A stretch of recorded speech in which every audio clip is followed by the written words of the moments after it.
Hey everybody, just going to take a quick break from the show and tell you about Noom. Has Noom helped you? I believe it has. Oh, it's got an app. You can do tracking. It's terrific. It does. And Noom builds personal plans that can meet individual needs. That's the thing. Takes into account any dietary restrictions, medical issues, other personal needs. That helps build a plan that works for you. And yes, so I know that you've had your own personalized program here that you've been working on. And it's weight loss This is weight loss results that last. They stick around because you get yourself into a lifestyle change. That's what matters. That's mainly it. You can't just say, I'm going to cut that out for a month and then go back to it. That's not what it is. So I'm glad it's helping you. That's great. And it really does. I like the psychology and biology-based approach here. Yeah. Noom Weight uses psychology. That's why they say losing weight starts with your brain, but it also takes into account your unique biological factors, Jimmy. All of your multitude flora and fauna that goes on inside of you there. Sure. Yeah. Stay focused on what's important to you with Noom's psychology and biology-based approach. Sign up for your trial today at Noom.com, Noom.com here, based on 3.5-year study of actively engaged Noom users with minimum starting BMI of 25. Individual results may vary. Visit our website for more information. Hey everybody, just going to take a quick break from the show to tell you a little bit more about Rocket Money. It's the start of a new year. It's the perfect time to get organized, set your goals, prioritize what matters most. And for me, top priority is getting myself together here. Financial wellness, doing that, which that feels important, just feels like adult stuff that you have to do. And thanks to Rocket Money, my goals feel achievable now. They show me all my subscriptions in one place, help me easily cancel ones I forgot that I've been paying for, which happened to me. Absolutely happened to me. For years, I was paying for something. I was like, what is going on here? Rocket Money found it and saved me lots of money since then, because it's been a while. So they did a great job here. Rocket Money is a personal finance app that helps find and cancel your unwanted subscriptions, monitors your spending, and helps lower your bills so you can grow your savings. Rocket Money has over 5 million users and has saved a total of $500 million in canceled subscriptions, saving members up to $740 a year when using all the app's premium features. Cancel your unwanted subscriptions and reach your financial goals faster with Rocket Money. Go to rocketmoney.com/smalltownmurder today. That's rocketmoney.com/smalltownmurder. rocketmoney.com/smalltownmurder. Now back to the show. In the depths of an Atlanta forest, a clash between activists and authorities ends in tragedy. I'm Matthew Scher, and on my new podcast, We Came to the Forest, we expose the hidden truths behind a shootout that left one activist dead and countless lives forever changed. Binge all episodes of We Came to the Forest ad-free on Wondery Plus. This week, in Yankton, South Dakota, a woman's disappearance raises red flags, especially when her boyfriend shows up to talk to police with a broken hand and a story that doesn't quite add up. Welcome to Small Town Murder.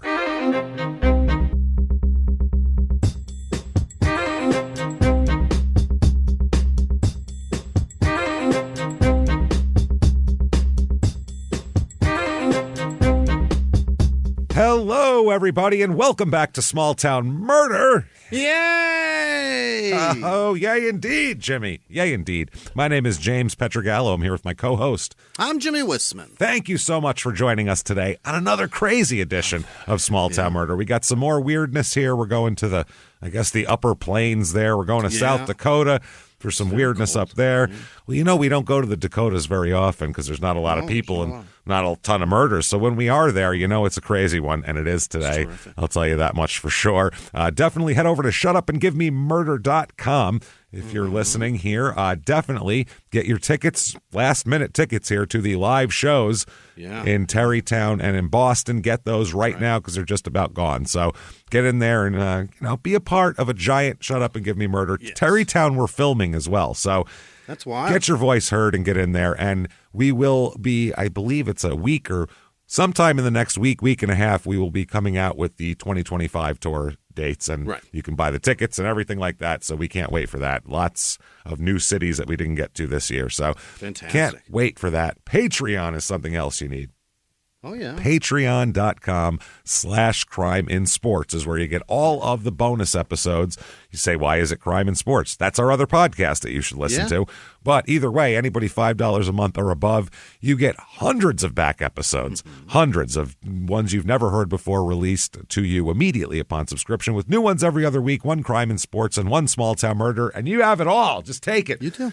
Take it. We don't want to talk about it anymore. Just take it. We don't want to parse about it. $5. Just have it all. We don't care. Have the whole thing. This week, what we have for crime and sports, we're going to talk about a United Kingdom soccer sex abuse scandal. Yeah. Think Penn State over on the other side of the ocean. Gross stuff. Yeah. Then for small town murder, we're going to talk about a little bit of the lifestyles involved in the cult baby murder trial participants here. Polygamy, pee drinking. It's bizarre. It's wild. It's the most bizarre thing you're ever going to hear about. So we'll talk. Weird choices were made. The guy keeps talking about physics, pee drinking. It's too much. Yeah, polygamy, all the P's are here. It's going to be wild stuff. I'll talk all about it. That is patreon.com/crime and sports. That said, disclaimer time. It's a comedy show, first and foremost. Yes. We are comedians, so there's going to be jokes here. Now, that doesn't mean that the story is less real or anything like that. Unfortunately, every last detail of these stories is real. That's the scary part. But there is so much murder in the world, however you want to look at that, sadly. Happens a lot that once in a while they're insane, and we talk about those. So that's how that works here. And what we do is we go out of our way not to make fun of the victims or the victims' families. Why, James? Because we're assholes. Yes, but we're not scumbags. That's how that goes. See, that's nice stuff. So if you think true crime and comedy, though, never ever should go together, maybe we're not for you. I don't know. That's why we're warning you ahead of time. Either way, no complaining. You've been warned. What are you doing here? But for the rest of you that want to hear just an unbelievably weird story, as always, I think it's time to sit back, everybody. Let's all clear the lungs, let's say, and arms to the sky, and let's all shout. Shut up and give me murder. Let's do this, everybody. Here we go. Let's go on a trip, shall we? Yeah. Oh, boy. We are going on up to South Dakota today. Right. Going to Yankton. Yeah. Which, if you've watched Deadwood, you've heard the name of that town about 7 trillion times, because everything, it was the center of the kind of territorial Dakota where all the political power was. So everybody had to always go to Yankton to get stuff done. We're always worried about what was happening in Yankton. Always. Oh, what are they doing in Yankton? What are they talking about? We can't get word back to Yankton about what we're doing over here. That son of a bitch in Yankton's trying to screw me over. That's all it ever was. So this is in South Extreme. The Pinkertons. Now the Pinkertons are coming from Yankton to bother us. Great. Watch Deadwood if you haven't, everybody. It's good. So this is in extreme southeastern South Dakota, way over in the southeast part of the state. It is the closest city here really is about 2.5 hours to Omaha, which is Nebraska. Lincoln, but close enough. Yeah, no, Omaha up there. It's about 6.5 hours to Lemon, South Dakota, which is our last South Dakota episode, which was twin marrying madness. Wow. That was crazy. That's where the guy married one twin, got divorced, married her again, then got divorced, then married her twin sister. And somehow that ended up with murder. Shocking, right? Very surprising. Wow. That was a crazy story. This is in Yankton County. It is area code 605. And the motto of this town, they have a motto, or a nickname, I should say. Yeah. Mother City of the Dakotas. Oh. Yeah, that's a claim. That's quite the claim. It all comes forth from me, just from here. According to Deadwood, though, like we've discussed, it sounds like it was right. So it's the place that started everything, or at least was in charge of everything. Yeah, Yankton is commonly referred to as the River City due to its proximity to the Missouri River and kind of the importance of the river in the whole area. Because as we know, everybody settled near water first, pretty much, because they needed to be able to get other places and, by water, or send their goods away. They call it the Mother City of the Dakotas due to the early important role it played in the creation and development of the territory, which the Dakota Territory, which then became the 39th and 40th states of North and South Dakota here. They started, apparently, the early exploration of this place was of Fort Hayes limestone. They made cement there. I guess. It was cement manufacturing, and they would ship cement to the construction of the Panama Canal at one point. Oh. They made so much cement there. Did you know, James, that that's the largest construction project ever that had the most casualties? Oh, I know so many people died. So many people. There was no... Yeah, that made the Hoover Dam look like nothing. There was nothing. No, that was international shit. People just... Who do you have that we can throw in a deep hole and no one will miss is what it was. It was crazy. That shit was wild. So, the Yankton, at one point, not only was it the mother city of the Dakotas, it had the nickname of Cement City. Yeah, bro. Doesn't sound attractive at all for a picturesque place up there. Yeah. So in 1861, the territorial government was established with the city of Yankton designated as the first capital of Dakota Territory. So it was the capital until it became an actual state, it was the capital. That's why all that shit in Deadwood was going through there. What's the capital now? South Dakota, Pierre. Pierre, I believe, Pierre, because Bismarck is North Dakota. They published their first newspaper, the Weekly Dakotan, there as well, and the steamboat trade flourished there until 1873 when the railroad line connected shit, and then they were like, why are we using steamboats? This is so inefficient here. They also have the NFAA, the National Field Archery Association, moved its headquarters from Redland, California to Yankton, South Dakota. Yeah. And they have some very weird Ted Nugent kids archery weekend there every year. Send your kid to hang out with Ted Nugent for a weekend. A weird thing to do. Dakotas? In the Dakotas. It's not even from there. But this is where archery is. So Reviews of this town, they range. Let's just say that.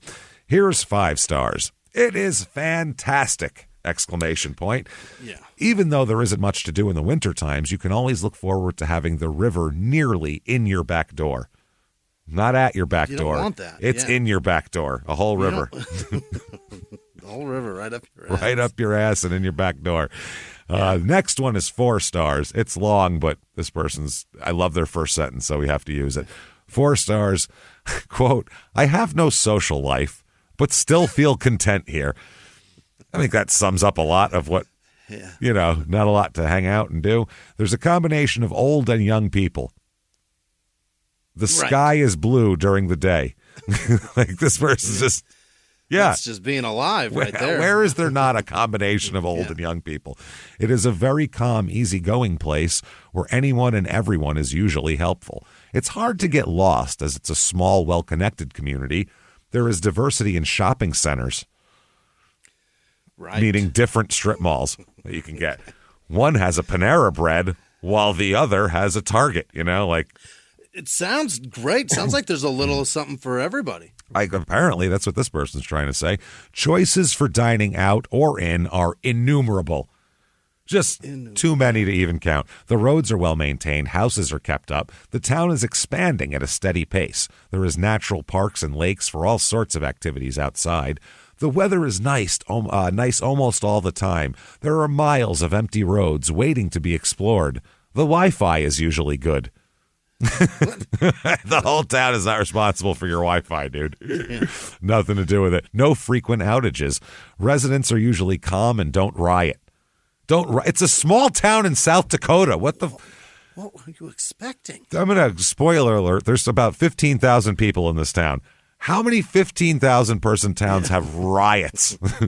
There's barely enough people for a riot. You need more than that for a riot, don't you? Holy shit. If the internet goes down, you better watch out, James. All 15,000 coming out. Oh, that's why the Wi-Fi's strong. Keep them occupied so they don't riot all the time. Keep them distracted. Wow. Local stores are nice and usually kept well inside and out. All sorts of personality. A minimum security jail for petty crimes is nearby. Holidays sparkle with life. Residents love to decorate and celebrate the holidays with neighbors. The local swimming pool was recently renovated and can now accommodate all of them, as opposed to who was allowed there before. We even take Jews and minorities and such now. What are they talking about? I understand it's probably handicap access now is what they're getting people at. But nerds, ropes, and shit. Yeah, everything. People who like licorice, it doesn't matter. Even black licorice people, they can come too. which I don't mind black licorice. I know that's controversial. A lot of people hate it. Yeah, I don't mind it. Not bad. 2 stars here. There isn't much around here. The town of Yankton has around 17,000 people. There's a Walmart, a Kmart, and a Walgreens, and that's about it. That's not good. No, we have a mall, but there are probably 9 stores in it. There are more fast food restaurants than are sit-down restaurants. So this is very different from what that other person told us. And when was that posted? Because I thought the last Kmart just closed down. That was posted in 2018. So they could have. They could. You know that what? Might have though, been the one. Who knows where the Kmarts ended up? The last Kmarts are probably in places like this, like in the middle of nowhere. Finally, 1 star. Yankton has a serious, all caps, drug problem. Does it? It is nicknamed Cranktown. Okay. Or Crankton would probably be better, but they needed to put that W in there. Employers used to have a 0 tolerance on drugs. Now the policy is 1 positive test and you get a slap on the wrist. This site listing for housing and rent prices is ridiculous and way too low. We use a different site, don't worry. Wages stink and turnover is over 35%. People move here thinking it's a great place and move back to where they came from after 6 months. There's nowhere to shop. Kmart closed, as did Penny's. It did. Yeah, it did. It closed. Kmart and the Penny's are both closed. Damn it. Gas prices are usually at least a dime higher than surrounding communities. Oh, no. Not a dime. Geez, next thing you know, let's not talk about the price of stamps going up. This guy's head's going to blow up. Yeah. Some houses have junkyards in front of the house, and the city does nothing.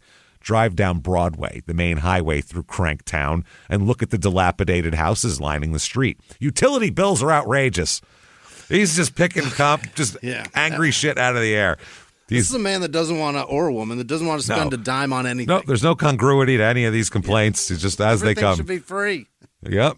They always list household income, not saying it is at least 3 different jobs to exist in Cranktown, though the drugs flow freely and the paper arrest reports always include arrests for drugs and probation violations. Okay. I don't get that guy at all. Okay. Population of this town, people, 15,332 people. Few more males than females. It's like the opposite of what's normally. It's over 51% male. I think there's a lot of like outdoor jobs going on here. Median age is 40. It's a little older than 38, which is the average. Few less married people here than usual. Everything else is pretty on the money, though. Divorce rate, widow rate, everything is pretty normal.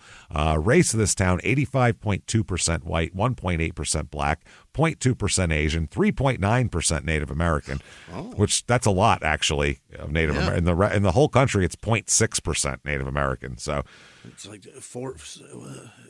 almost 7 times that. Yeah. And then 6% Hispanic here. 68.2% of the people here are religious, which is it's approaching like small town Mississippi numbers here. And the highest, there's a lot of Lutherans, first of all, as this area. Yeah, Minnesota's a lot of Lutherans, that sort of thing. 33.3% are Catholic. Didn't know that. That's high. I don't understand that. Apparently, Catholics are the Baptists of the mid-northern plains region. I don't fucking know. Yeah. That is wild. Grain Baptists. 0.0% Jewish, though. That we do know. Cost of living here, overall here, 100 is regular average. Here, it is 82.7.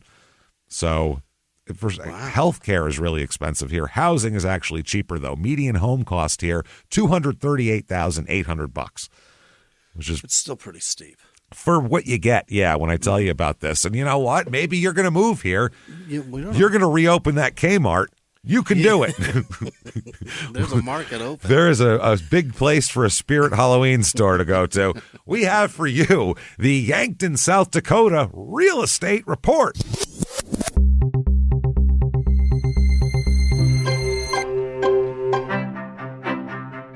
Your average 2-bedroom rental here, very much cheaper than the rest of the country, $830. Yeah. So, about 2/3 of the rest of the country. This house is crazy. It's a 1-bedroom, 1 bath, so I guess T-bowl for each and every beehole, I suppose, for just your one beehole. 418 square feet. Okay, it's a trailer. It's not. It's a house. That's a house? That's an actual, and it's not like a newfangled fucking tiny house like from HGTV. This was built in 1920. Jesus so they were making Christ. tiny houses in 1920, and it's this one. It's this little tiny box, and then it's got a little one-car garage that looks like it's the same fucking size as the house. It's crazy. It's like you just have two houses. It's kind of a dream, you know what I mean? Like where you have nobody and have nothing. Yeah, that's not a dream. It's a very simple life. To have nobody or anything. Yeah, that's a very have nobody simple and life. nothing, just you and your truck. Just that you might as well live in a truck. It's nearly the same size. It says, "Welcome to your new haven. This quaint, well-maintained home is perfect." Quaint means extremely tiny. Well-maintained home is perfect for first-time buyers or those looking to downsize. I would say downsize a lot. As fuck. Just get out of prison looking to downsize? We have something for you. Then they say it's featuring a cozy layout. There's no other way to make that but cozy. It's 400 square feet. Your bed's on top of your stove. And That's stretch out are not things you can do. Shit, no. $93,000 for that, though. It is yours for under $100,000, so you can do that. Any land at all? No. Real tiny little lot that it barely fits on. Here's a 5-bedroom, 2-bath, 2,204 square foot house here on 0.36 acres, so a decent sized lot. Built in 1917. A lot of these houses are old. Old. It sits nice. It says there's plenty of room to play catch or fetch. That's how they describe the yard. Yeah. Front porch is perfect for relaxing with a friend and enjoying the weather. Yeah. Not your kids, not your relatives, only a friend. What a weird real estate listing. So strange. I was like, what is that? Yeah. Relaxing with a friend. It needs some serious updating on the inside. It's old in there. 1917 shit. It's not quite that, but 1989 maybe. It doesn't look great in there. $229,000 for that, though. That's not bad. Not bad for a decent sized house. And finally, 4-bedroom, 5-bath, T-bowl for all your b-holes. Each and every b-hole. 6,227 square feet. Wow. Huge. It backs right up to Lewis and Clark Lake. They must have been there, huh? It's apparently so. It's on 1.50 acres. Yeah, definitely. When they came up there, because I remember all their stories of the natives in that area. 1.5 acres. So nice, really nice inside too. It's pretty. It's done really. It's not done cheesy or it's done like rustic with like nice beams, big giant stone fireplace in the living room that looks like it's in a lodge or something. It's really nice. Big giant circular driveway around it. Sure. $1,649,000 though. But it's little pricey. 7,000 square feet a house. It's a lot of house. It's a lot of house. And a lake, and there's nothing around it. There's like no next door neighbor on top of you. You're by yourself. It's pretty nice. Pretty nice place there. So get after it. Things to do in this town. Okay. This is the thing. Every review almost had talked about this event. That's why I had to get rid of those because we were going to talk about it. The Yankton Riverboat Days and Summer Arts Festival. They got a riverboat, huh? They got a riverboat. They're all about the river there. And one of the things they have on the website is these two just middle-aged people standing there with captain's hats on.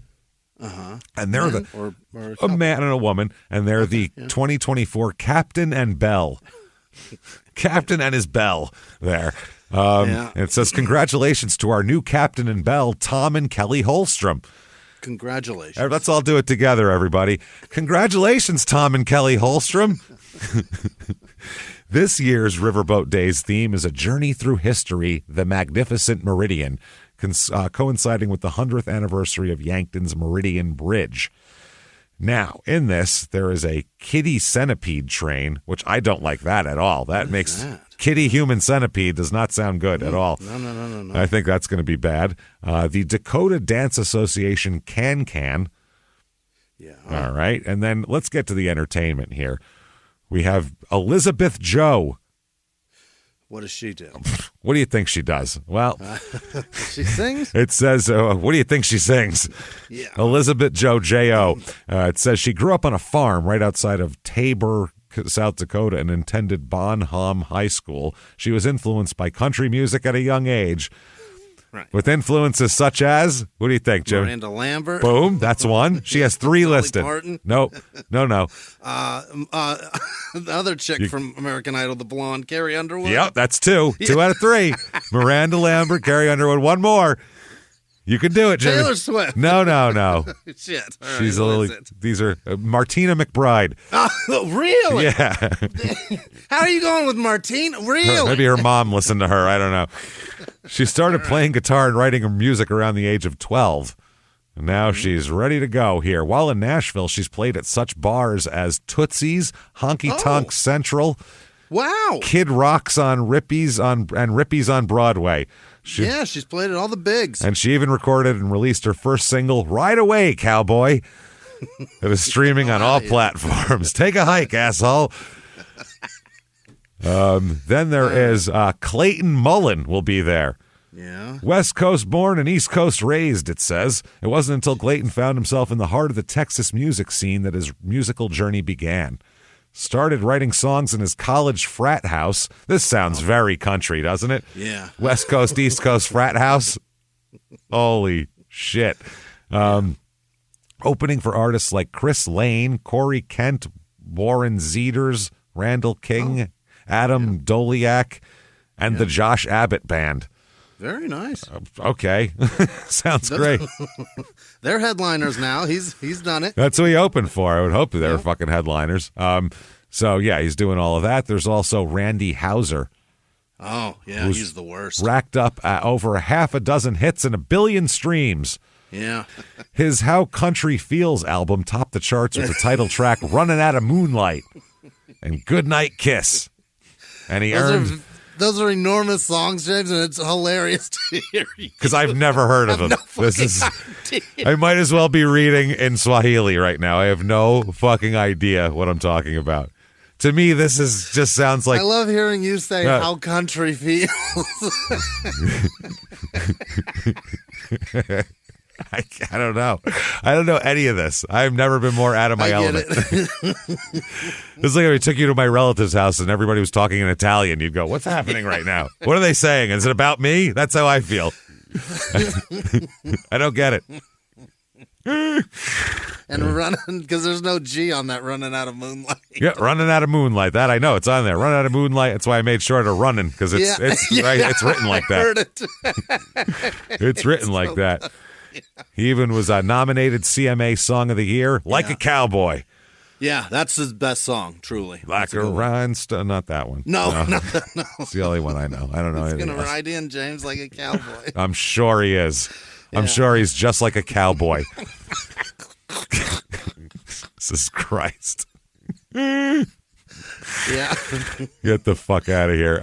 Also, what is this? Lit will be headlining Saturday night. Yeah. Along with Diamante at the... I don't know who the fuck that is either here.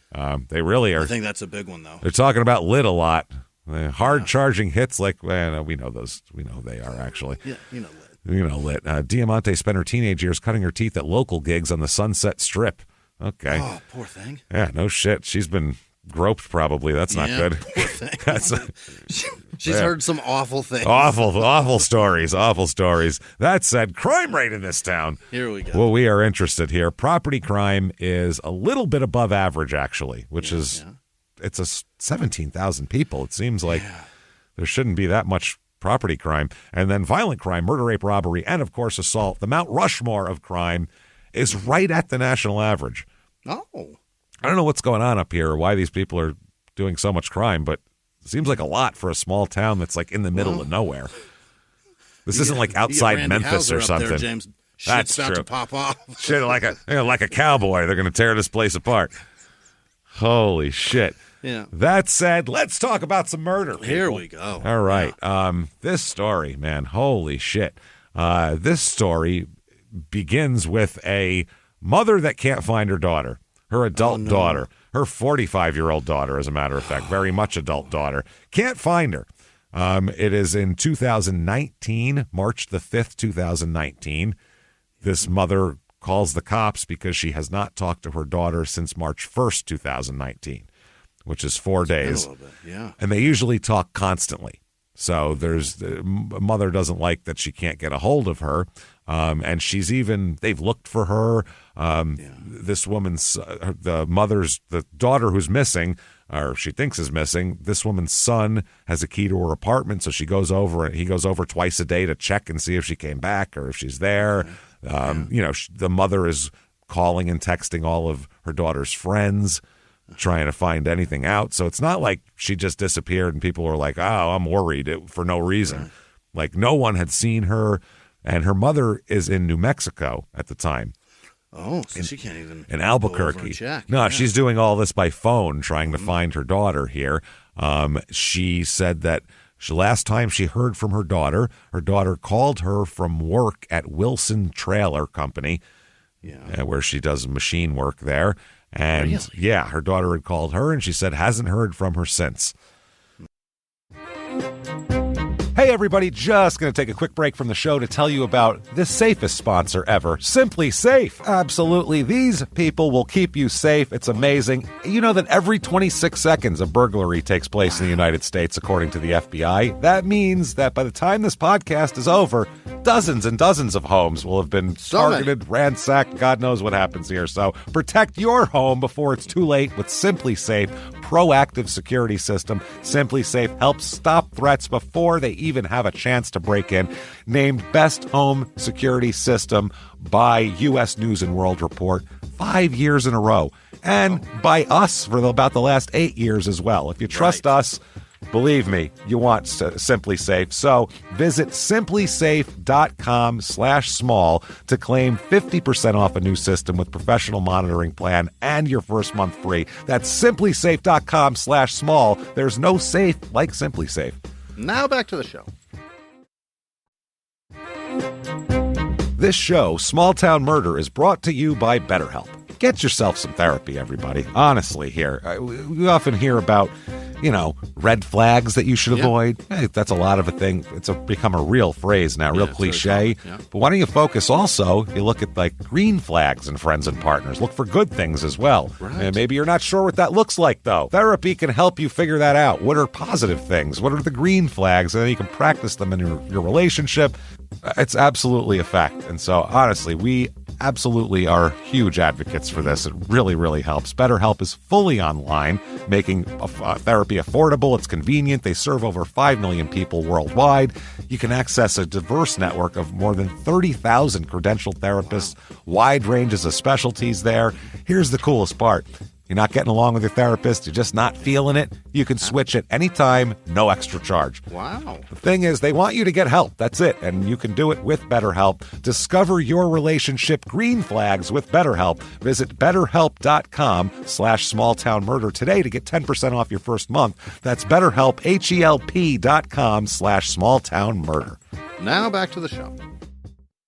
And they said, well, anybody to talk to here for us? Any leads? Yeah. And she said, well, she's had kind of a turbulent relationship with her boyfriend, but nothing crazy. And, he says he doesn't know where she is either. So I don't know what to do here.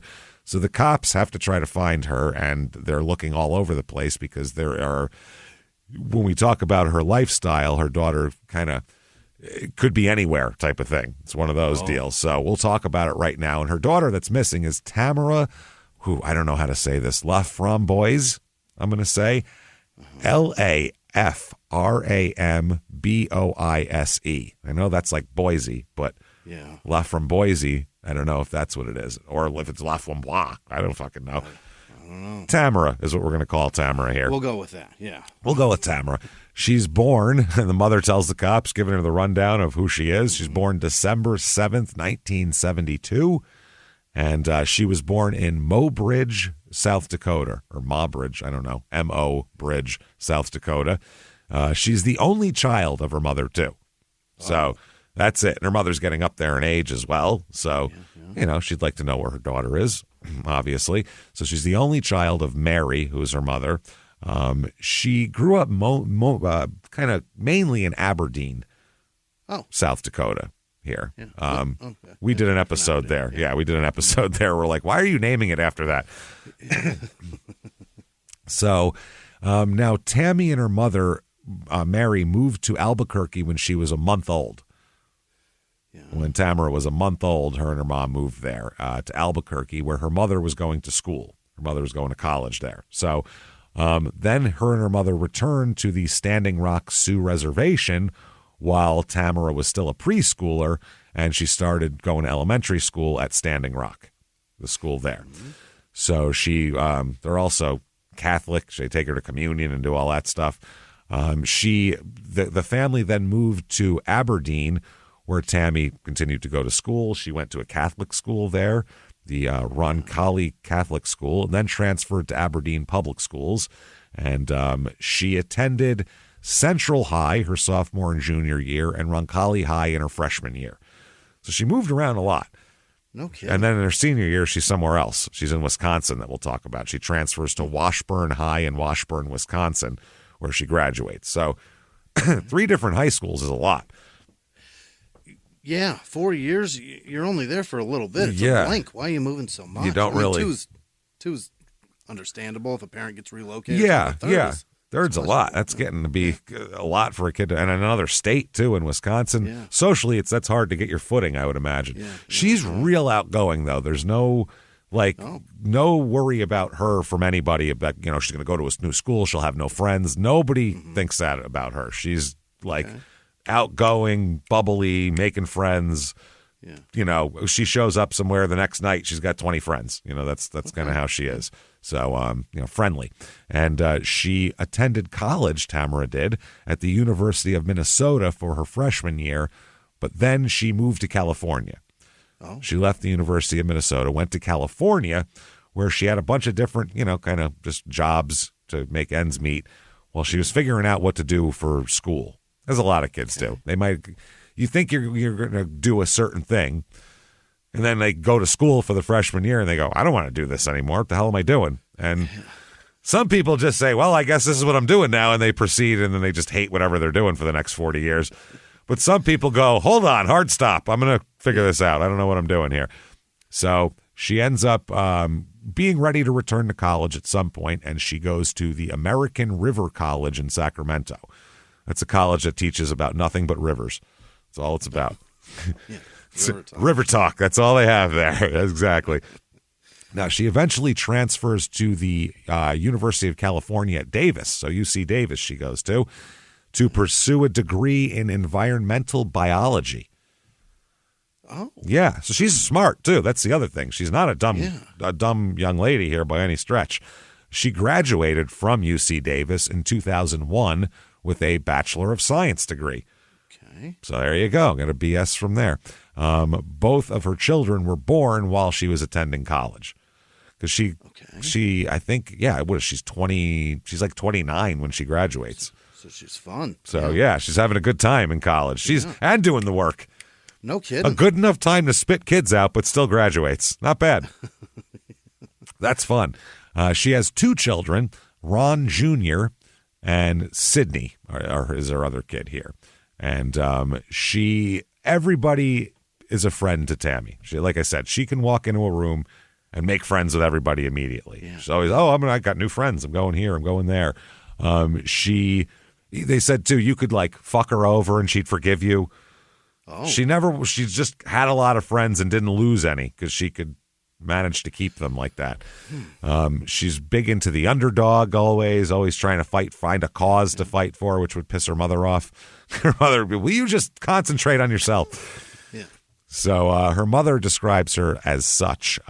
She was a very bubbly, intelligent, happy-go-lucky, friendly person. I don't think there were many people that she met that didn't like her, meaning when she was younger. Yeah. She just got along with people. She also volunteered at the Humane Society. Wow. And really liked animals and all the people at the Humane Society. And she liked, people adopting animals and shit like that. She's really nice. Now, when she was a college student, this is wild. She had her college schedule. She also, as a kid, or at the time, then another kid, she still managed to train for marathons. Wow. I don't know how you can have 2 babies and college and train for a marathon. That seems... And take care of dogs and shit. And then do dog stuff, too. Yeah. She eventually ran 7 marathons and even qualified for the Boston Marathon. Oh, is that right? So, she's not even bad at it. She's pretty decent at it. Yeah. So, not too shabby. She even taught boot camp at a local athletic club, like a, workout boot camp. Yeah, yeah. She's athletic. She's petite, real... outgoing. Stays in shape. Yeah. And the chick who runs that, that lady. Yeah. You know what I mean? Yeah. She talks and she's got boundless energy, and you show up at 5:30 and she's already like fucking doing jumping jacks, and you're like, oh God, kill me. Half shirt, her abs are out, and I'm like, fucking kill me. Jesus Yeah, Christ. kill me, you please kill me. This is terrible. She served as vice president of her son's football league as well. Okay. So she gets around to doing things, and she's responsible.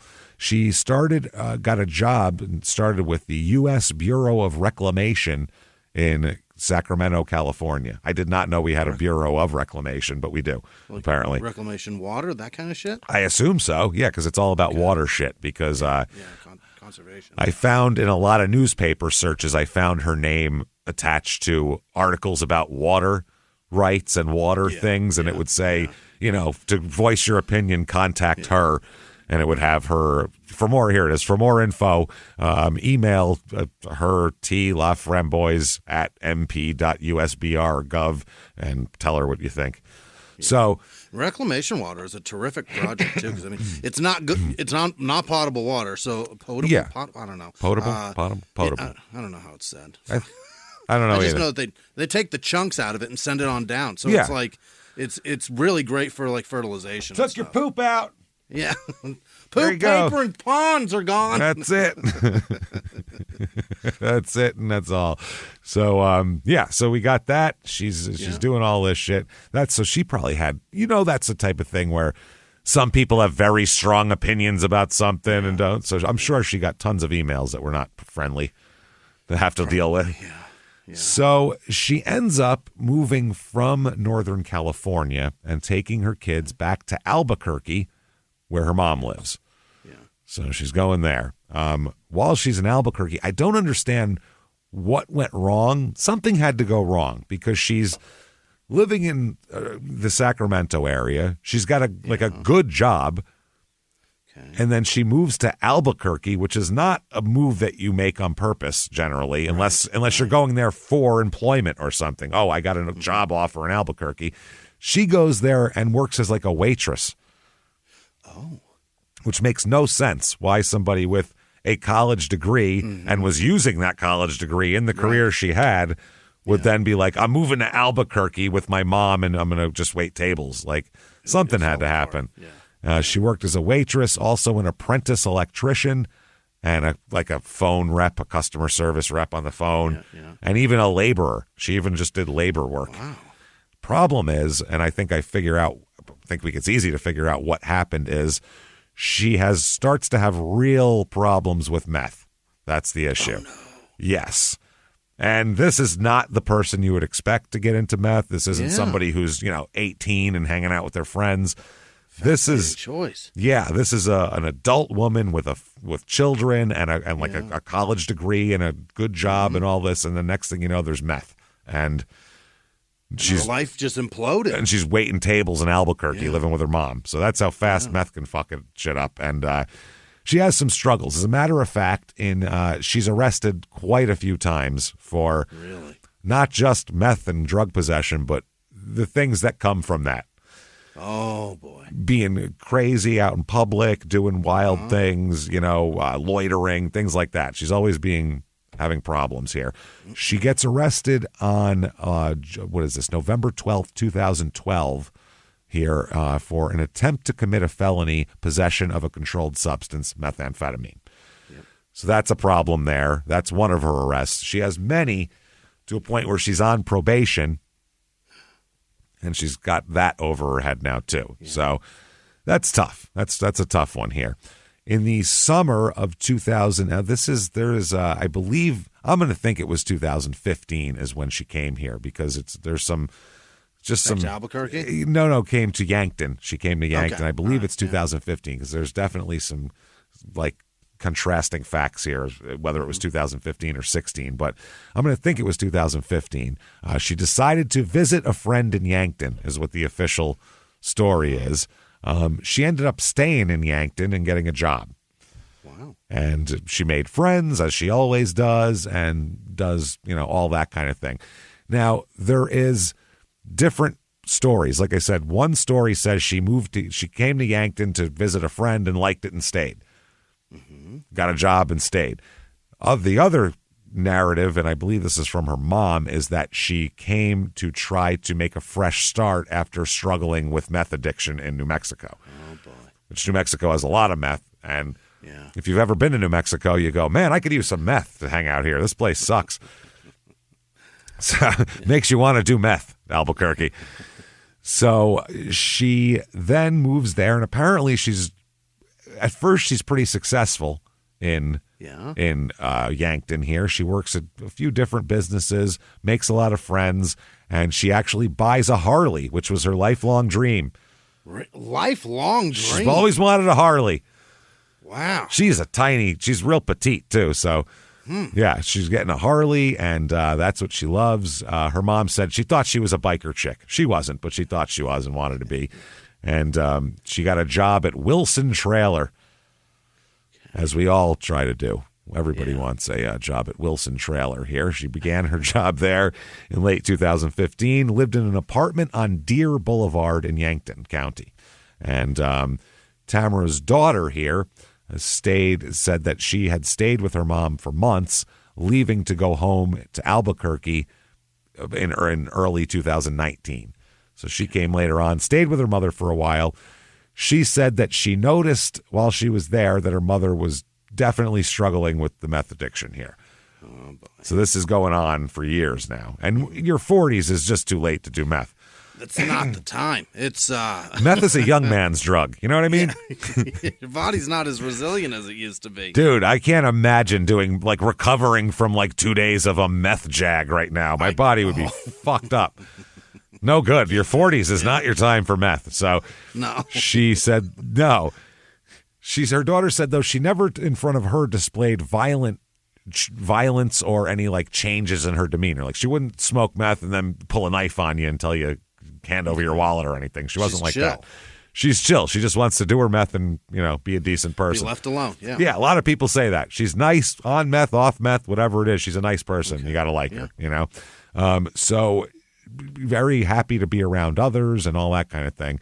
Mm-hmm. Now, her son, Ron, noted that, yes, his mother did struggle with meth use, but he said the biggest change he noticed about her wasn't a change in behavior when she was on meth. Her voice would change.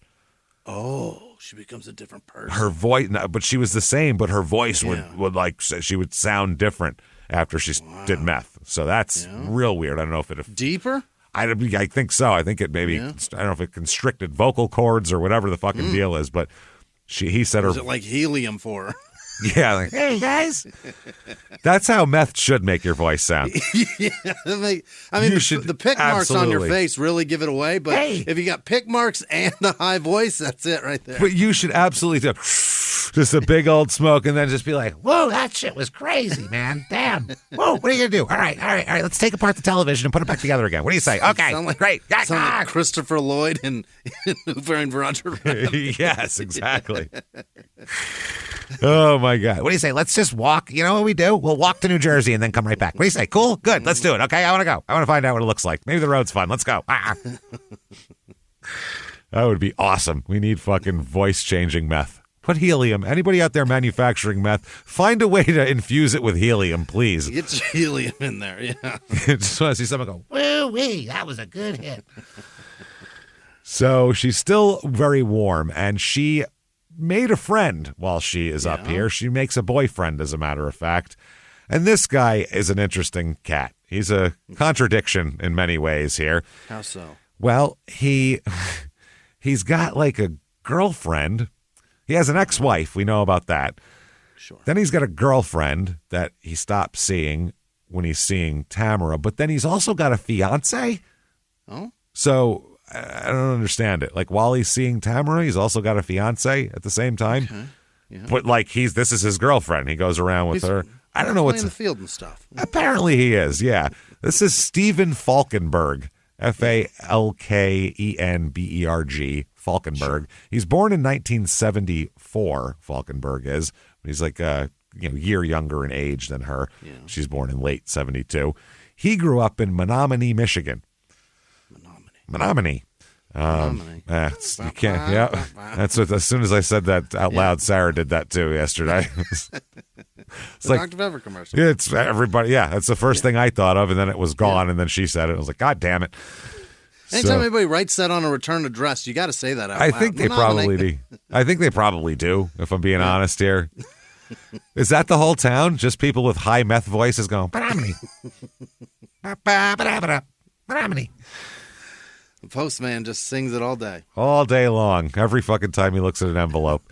So that's where he grew up. Now, he has 2 kids by the time he meets Tamara. He's got Sebastian, and Marissa is, I guess, technically his stepdaughter from a previous marriage, but I think that he was around when they're young because later on she's just referred to as his daughter always, and she's around him long. I mean, him and his and her mother have been long divorced, and she's still hanging around him, so must be something to that here. Now, Stephen had a severe traumatic brain injury from a car accident in 1993. He was a teenager here. He was 19 years old. He recovered from the accident, though. You can tell looking at him that he was in a fucking accident. He's got sloth from Goonies eyes. He wears it on his face. He's got sloth from Goonies eyes. You know, my God. You know where one's a little higher than the other one? Yeah. And looks like it's looking in another direction, too. Oh, no. Like, the eyes aren't, not only are they not even, like, across, but they're also not the same depth in his fucking skull either. Oh, no. I don't know if they're not plumb or flush or whatever the fuck the term is, but I think it's both. I think he's not plumb or flush. I think he's... Oh, darn it. I think it's all sorts of problems going on there. He's sloth from Goonies mixed with sloth from Ice Age. Yeah, 2 of the different ones. He's got, like, kind of wild blonde hair, and he's he's an interesting guy, man. He's a very interesting guy the way he's described. And he doesn't do drugs. I think his brain injury is enough drugs for him. He's like, I see colors anyway. I don't need to fucking deal with any of that shit. So he recovered from the accident and got into the construction business. Yeah. And one of the few places that'll hire sloth from the Goonies is a construction site. They don't care. Yeah. As long as you this can. Big guy. Yeah, go ahead.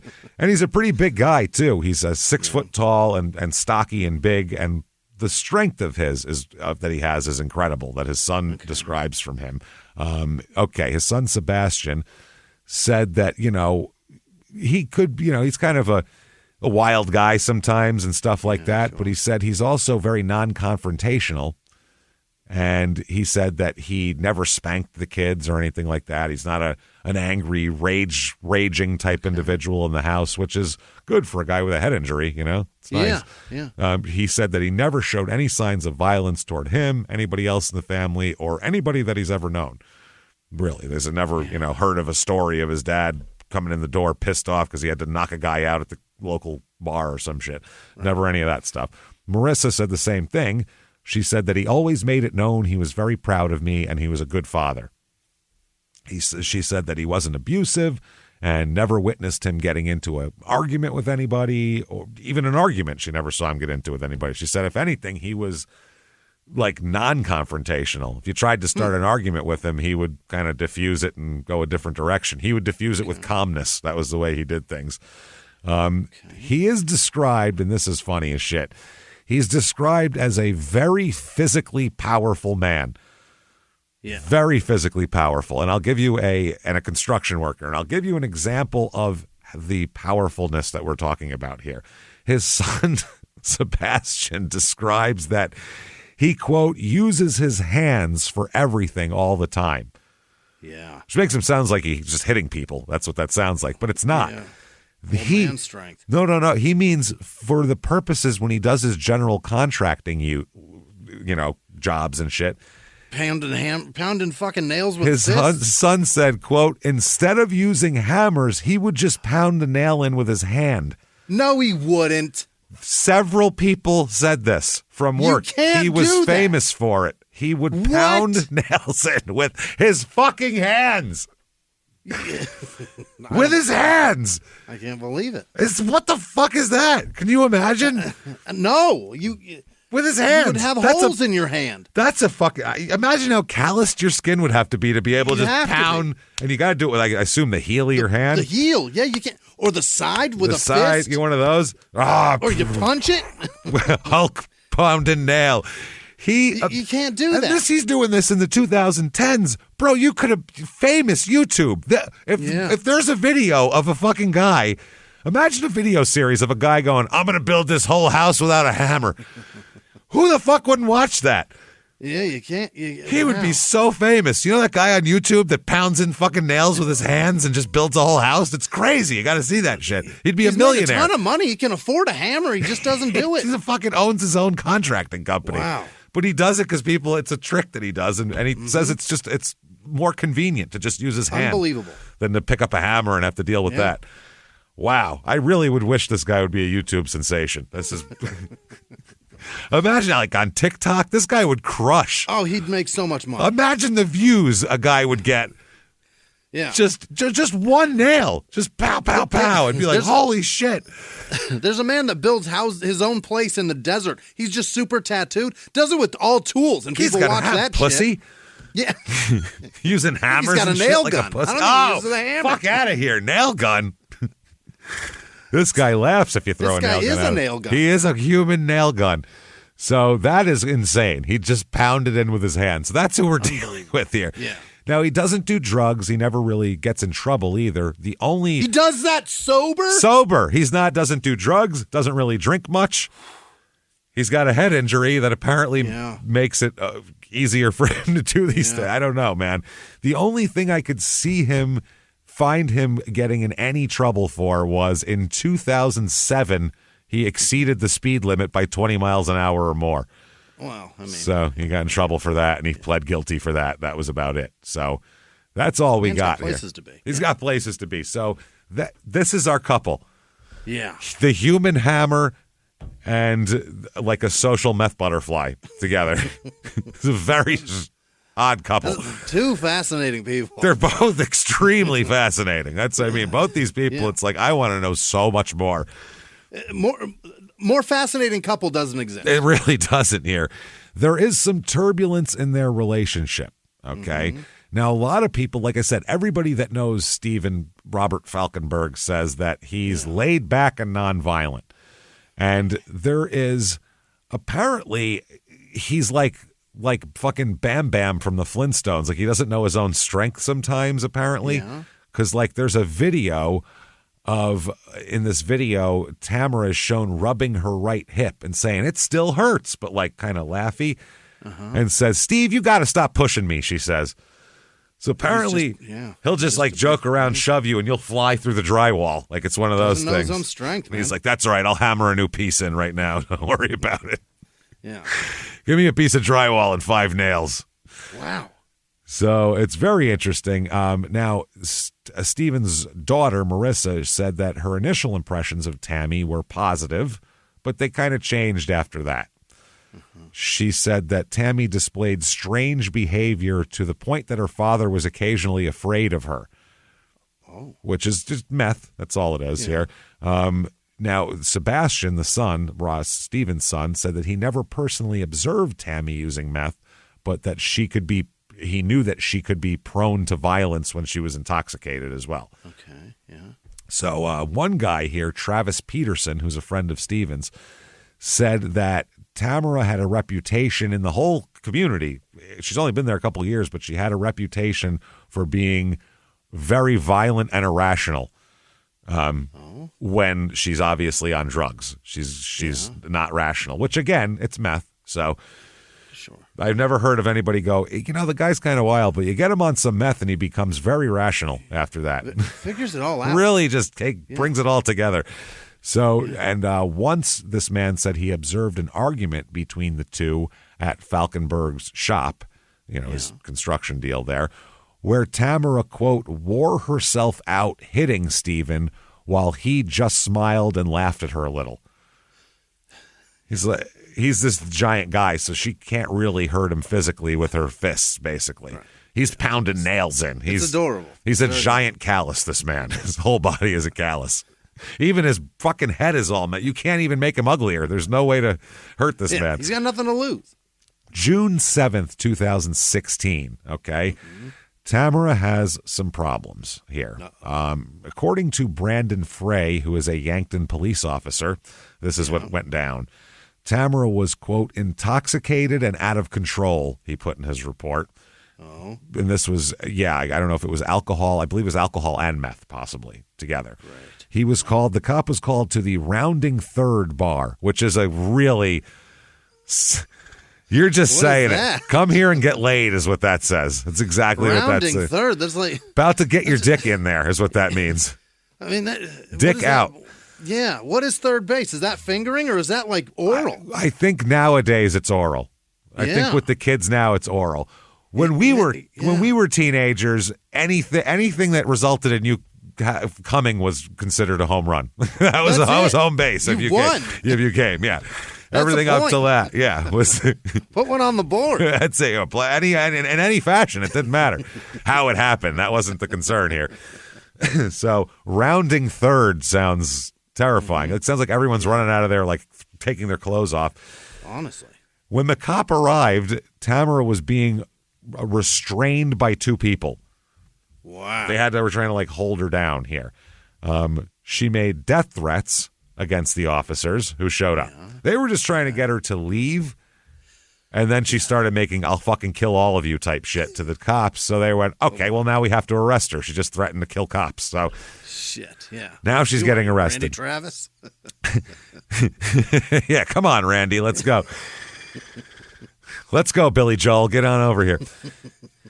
She then tried, once they got her in the squad car and in the back and they're outside talking to people and getting statements, she tried to kick the glass out of the squad car as well. Fuck. She was laying there fucking kicking glass out and they had to hog tie her and all that kind of shit. So she is having a day, let's just say here. She refused to give a urine analysis, and according to the report, they had to arrange the urinalysis. They had to get it without her cooperation via catheter at the hospital. Oh, Jesus. She was so uncooperative to the point where she would rather get catheterized than just pee in the cup and tell them what's in there. Oh, boy. And a reason for that is because she's on probation, so she doesn't want to give her pee and show that she's got meth in her system. So the cop said that she was intoxicated and out of control the entire time. Not just at the bar, not just in the car, at the hospital, at the jail, everywhere. She just was losing her shit. It took 4 officers to hold her down. Golly. 4 large people it took to hold down one petite woman because she had meth strength going on here for them to do the catheterization here. So she was arrested on drug charges and assault-related charges also because she was just racking them up the whole time because she's kicking at cops, she's acting nuts and trying to headbutt people. And so later on, apparently the assault charges were dropped, though. Also, a needle was found in her possession that tested positive for methamphetamine. This isn't even smoking or sniffing. This is... She's shooting it. Once you're shooting something, that is way beyond the pale, man. That's the last step to being really fucking out there. So there's another incident here when she was arrested shortly after that for attacking a man's truck with a garden hoe and smashing his windshield. What? She attacked the guy. Apparently the guy was in the truck. She was upset with him for whatever reason. And she attacked his truck with a garden hoe and smashed out his windshield. That's a fascinating choice of instrument. That is literally whatever's closest is what that is. What's that? Yep. That looks harder than my fist. She's mad. Yep. Hey, everybody. Just going to take a quick break from the show to tell you a little bit more about our stylish friends at Quince. That's right. Let's go elevate your styles, people. Yeah. Get it going, look good out there, and you can do it now without breaking your wallet, without breaking the bank, because at Quince, you can get high-end, versatile pieces at prices we can all actually afford, which is very nice. You want to get good stuff that lasts and it's good, and they have quality stuff that's very affordable, and you can do like we did, upgrading our stuff here, while still being a very reasonable price. Quince only works with factories that use safe, ethical, responsible manufacturing practices, along with premium fabrics and finishes. It's all quality stuff. You're going to love it. Trust us, it looks good. And I've got the leather jacket. It's a very high-quality item. Real nice, soft leather. Yeah. Jimmy's got his linen pants he's rocking. Yeah. They're terrific. Come on, be like us, be fashionable, get in there with Quince, indulge in affordable luxury. Go to quince.com/smalltownmurder for free shipping on your order and 365-day returns. That's QUINCE.com/smalltownmurder to get free shipping and 365-day returns. Quince.com/smalltownmurder. Now back to the show. Hey everybody, just going to take a quick break from the show to tell you a little bit about a very cool place, Thrive Market. Yes, we are both looking to get into the healthy swing this year. The problem is I don't know what's in everything, and I don't know if even I'm qualified to even read the labels to know if that's good or that's bad. Right. There's chemicals and things, and there's things floating around. I don't know what I'm doing out there. One of my favorite features, and I know you were talking to me about this, is the Healthy Swap Scanner in the Thrive Market app. Yeah, it's simple. You scan any item, and it'll instantly suggest a cleaner, healthier grocery alternative, which is it's great. Amazing. Yeah. That's great. Thrive Market also takes the guesswork out of finding these safe, healthy foods. For example, like I'm trying to get my protein intake up for energy. I'm always moving around. I need stuff, and I love that you can filter their site by the high protein options. Nice. It's very cool, and you can personalize this portion, and you can put filters on it, and get ready. You should be ready for a junk-free start to 2025. Get ready for it and head to thrivemarket.com/smalltownmurder and get 30% off your first order plus a free $60 gift. That's THRIVE market.com/smalltownmurder, thrivemarket.com/smalltownmurder. Now back to the show. Experience furniture shopping the way it's meant to be at Mathis Home, your ultimate furniture superstore. From sofas to dining sets, from modern to classic styles, they have everything you're searching for. With over 230,000 items to choose from, you're sure to find exactly what you're looking for at a price you'll love.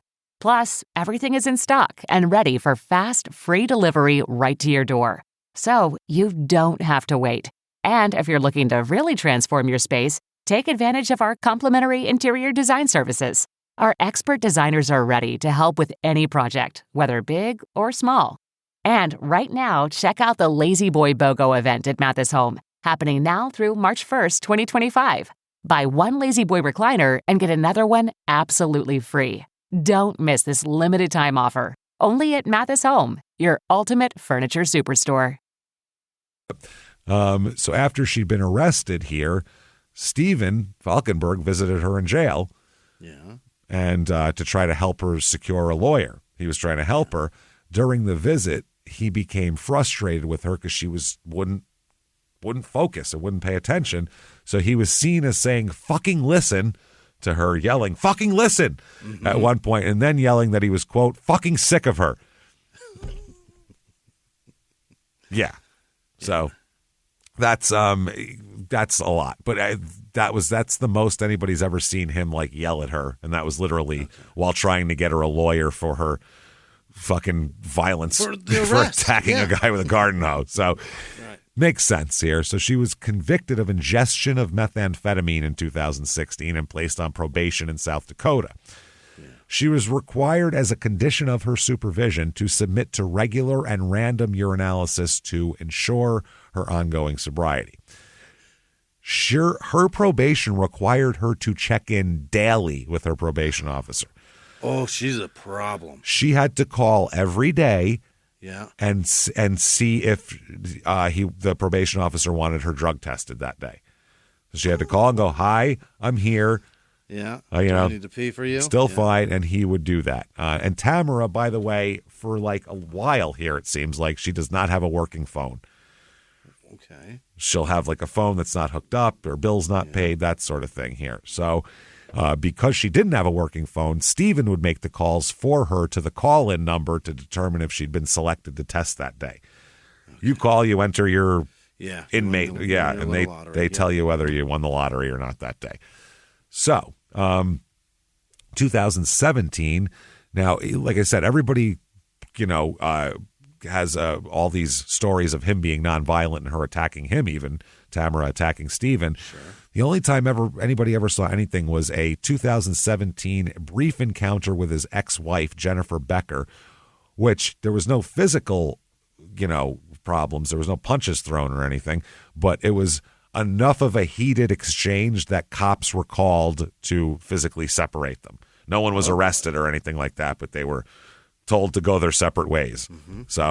And that was, they're divorced already. Who knows what the hell they were arguing about or what happened, or no idea. So March 1st, 2019, this is the day that the last time that Mary talks to Tamara here. 2019. Did I say 15? No, 19. Okay, 19. All right. Yeah. So Tamara was scheduled to finish her shift at work as a machine operator at the trailer place there. That is so fascinating. Her shift ends at 2 a.m. Oh, boy. Second shift, which is the worst. Third, man, isn't it? I think third is overnight. I don't know. I think 2 a.m. they close. I think it's a 24-hour place, though. Oh, you might be right. Somebody might be working 2 to 10. When my dad worked third shift, it was like 10 a.m. to 6 in the morning, or 10 p.m. to 6 in the morning, or some shit. I remember back in the day when I was a little kid. So I think it's different. I'll bet somebody's working 2 to 10. Someone, 10 to 6, 6 to 2. Probably. Yeah. Or they have them overlap a little, maybe. Who knows? Whatever. So now, just before midnight, while she's still at work, Tamara gave her debit card to Javier Gonzalez, a coworker who was getting off of his shift. So, yeah, they probably overlap them. So they're not, everybody doesn't come on and get off at the same time. Sure. She said, hey, before you go home, do me a solid, take my debit card and go grab beer for me from Walmart before their liquor sales end for the evening. Yeah. So I'm going to get out too late to get me a taste. Or too early. Yeah.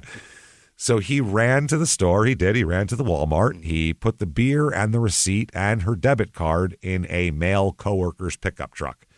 Sure. So he could just stop in the parking lot, not have to go in. So now, because she has no phone still for years, she borrowed a friend's phone at work around 1:30 a.m. to call her mother in New Mexico. She's really getting a lot done.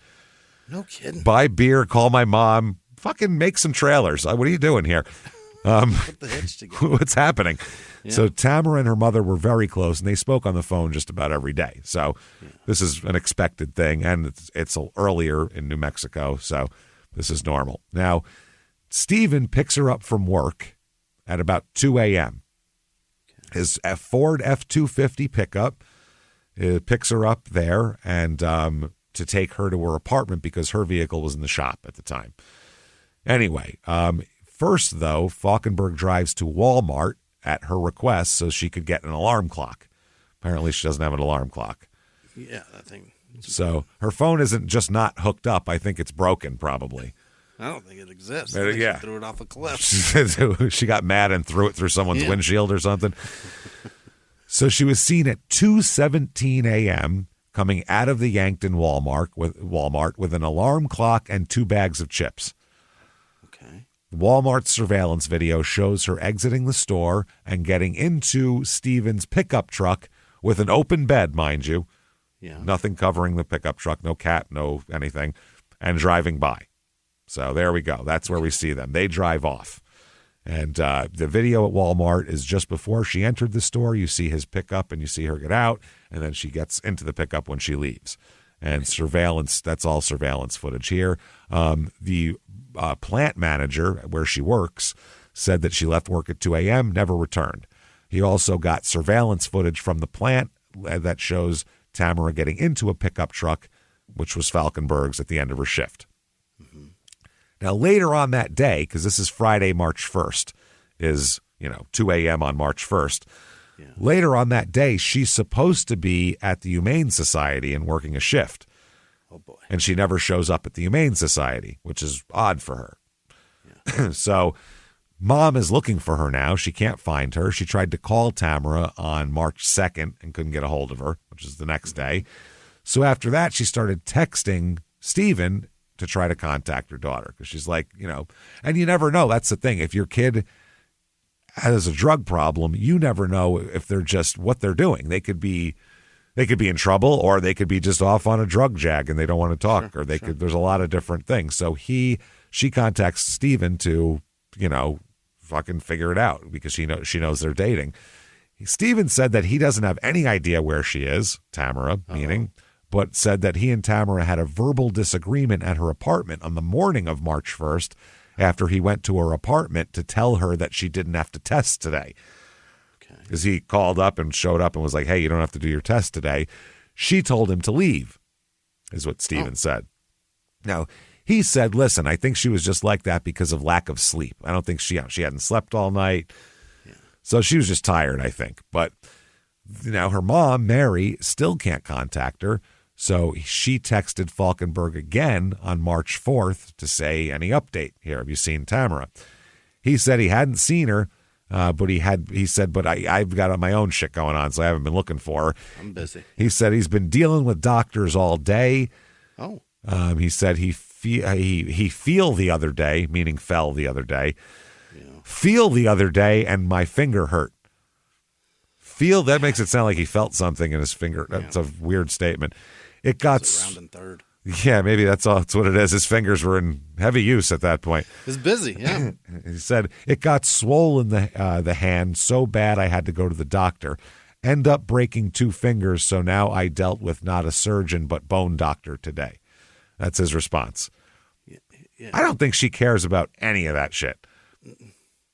I don't know. That's the kind of guy that slaps fucking nails through boards, though, isn't Yeah, he's just telling you all the shit. And he's like, she's like, I just asked where my daughter was. I don't give a shit. So Mary said she understood feel to mean fell. And she subsequently asked, is she alive? What? To Steven. Is she alive? Yeah. And he replied, she was when I left. And said she was when I left. What is the appropriate answer for is that person alive? If you haven't talked to her. I hope so. Why would you ask me that? Okay, that must be it, because my response was, I fucking hope so. I would hope so. Would you? But then I thought maybe that would be considered. Why would you have to hope so? You know what I mean? Yeah. I don't know. But my immediate response would be, I fucking hope she's alive. Yeah, I don't know. I haven't talked to her, but I hope that didn't kill her, me not talking to her for a couple days. All the best. Jesus. And so he said that, yes, she was when I left, and then asked Mary to keep him informed if Mary comes up with Tamara somewhere. Let me know if she's alive and well. Okay. So she's got to keep looking. So she does. She contacts Tamara's son, Ron, to check in on Tamara as, Mary's becoming worried, and she can't do shit from Albuquerque, which has really got to be frustrating. Ron, like we said earlier, had his spare key to his mother's apartment and searched for her there, but could not find her there at all. Okay, yeah. So he continued to check her apartment twice per day. And the one thing he always saw that he didn't like seeing was that there's a bag that she always carried with her when she was out, and that was still in her apartment. Oh. She's got her going out bag. It's still home. And it's still in the apartment. And she's gone home. She's gone. And the problem is she has no goddamn phone. So the cops can't do location checks. They can't see when it was last active. There's nothing you can do to find her. Yeah. This is like she went missing in 1982 at this point. Yeah. Which is so rare. I love some apps on the phones. I can just look at where my kids are. Absolutely. Exactly. There's also, we've really gone a long way with that. Police work now is half check the cell phone company first. Yeah. Find out where they were, who they talked to, when. We'll look through all that and then figure out what to investigate, because you can get a kind of an outline of what's going on here. Up to and including what apps are on their phones and what's linked to their bank account. We can see where the fuck they are. Where they are. What they're spending. It's incredible now what you can do. Oh, they fucking put a Facebook post up from Omaha. You know what I mean? You can tell. Yeah. Yeah, they got an Uber from this place to this place. Yeah. I know where they're at. It's not like they've been. It's not, but she's basically like she's living in the 1982. Yeah. Like she's paying with cash and no phone and living in another universe here. Yeah. So he couldn't find her. He continued to check, though, Ron, and that's all he found was the bag. Okay. So March 5th at 2:53 p.m. is when Mary finally reports her missing to the police. Yeah. I feel like I know what That's a little late. It's a little late, but I get it. I get it from Mary. Think about it. She's got a daughter who has had a drug problem for a good amount of time now.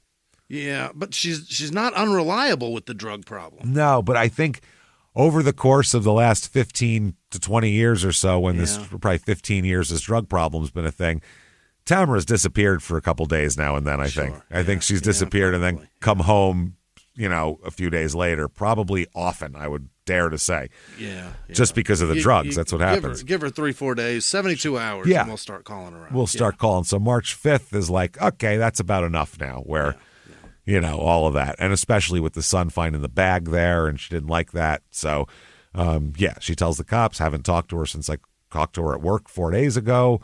Yeah. And that's when she said, the only thing I can tell you is that she is in a relationship, because they were like, does she have a boyfriend? Because that's the first thing you look for, or an ex-boyfriend, even better. Yeah. And she said she has a kind of a turbulent relationship with Steven Falkenberg. So obviously he's the first person they want to talk to. Yeah. Because they go to her work too, and they said, well, the video shows this guy picking her up. So there you go. So Deputy Darren Moser interviews him, and Falkenberg said he had just got back from Michigan. Oh. Here on the 5th when they talked to him. And he was working in his shop. And, they show up at his shop, and he's like, yeah, I just got back from Michigan. And they said, when's the last time you talked to her? And he said, the morning of the 1st. The deputy noticed he had a soft cast on his right hand. Yeah. Which, that's a big nail, it must have been. Yeah. He also noticed a big one. He's laying track. That's the problem. All the live-long day. Look at this hand. He's like a cartoon character, this guy. Fascinating. Like this is Blutus. Was that Brutus? Blutus? Whatever the fuck it was. Yeah, Bluto. Yeah. Bluto and Brutus. Who's Brutus? Who's Brutus? I don't know. Is one he from Popeye? I thought that was Bluto. I thought that was Bluto. Was Popeye? I think Brutus was a Mickey Mouse bad guy. Beefcake, maybe? Yeah, I think it was.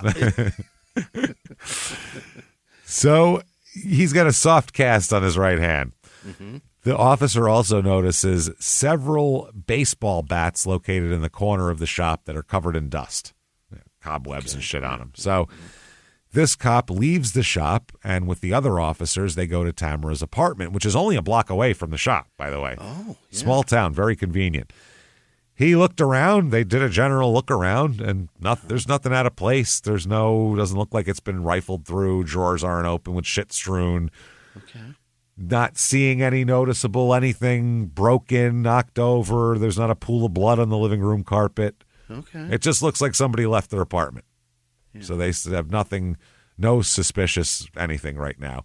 But later on, he said he reviewed the photos of the apartment, because when you're in a strange place you've never been before, it is impossible to notice everything. You don't know what's missing because it's not there. Yeah, and you're just taking in everything. So there's a lot of stuff you might miss because I think that's why they have those like escape rooms, because you're in an uncomfortable environment that's not yours, so your brain isn't working right. Because later on, when he reviewed the photos that he took, he noticed an overturned lamp in one of the rooms that he didn't see when he was walking. See that. He took a picture of it but didn't see it when it happened. Later on, he saw it on the photo. So a special agent with the South Dakota Department of Criminal Investigation said that his department recovered 5 baseball bats from Falkenberg's shop, and that he observed them in an undisturbed state covered with dust. And later on, this will make sense, but no baseball bats are found in Tamara's apartment. Okay. Now, they said, the police do, when they first approached Stephen the day after she was reported missing, he said he last saw her around 8:15 a.m. on March 1st when they had coffee in her apartment, and she told him to, quote, get the fuck out. So I did. He's like, so I haven't been since, get the fuck out. It's pretty strong. He later said that, though later on he says, I picked her up that morning. That I had picked her up earlier. He said I dropped her off at her apartment during the early morning hours, and that's when he later on was like, I did go back, though. I did go back. Several times, by the way. Really? Yeah, before the coffee. He said on his first trip, he arrived about 6 a.m., and he told the cops that he knocked on the door and heard an alarm clock ringing as he was knocking. Oh. So she had it going off. She hooked it up and, got it going. He received no answer, but so he just left because he doesn't have a key and she doesn't have a phone. So if you knock and she doesn't come to the door, it's like, well, that's all I got. So he said he returned a second time at approximately 8:15. That time she answered the door, had coffee with him, and told him to get the fuck out, obviously. So He said that she became angry at him and demanded he leave, told him to get the fuck out, and he said that he did. He just threw his hands up and said, fine. And he said that was the last time he had any contact with her, was that morning. Okay. Now, Steven's fiance enters the picture here. Yeah. I don't know who she is here, but this is, Steven's fiance's coworker says that for the last few days, because they're talking to her on like March 6th, she said for a few days she babysat his dogs while he traveled back from Michigan around the same time that that Tamara had gone missing. Okay. So he's been out of town. That's that we know. So where the fuck was he after this? Where? Okay, well, Cindy Roberts, who is a convenience store clerk who knows Tamara and Steven, said that Steven filled his truck with fuel at the store on March 1st in the early afternoon.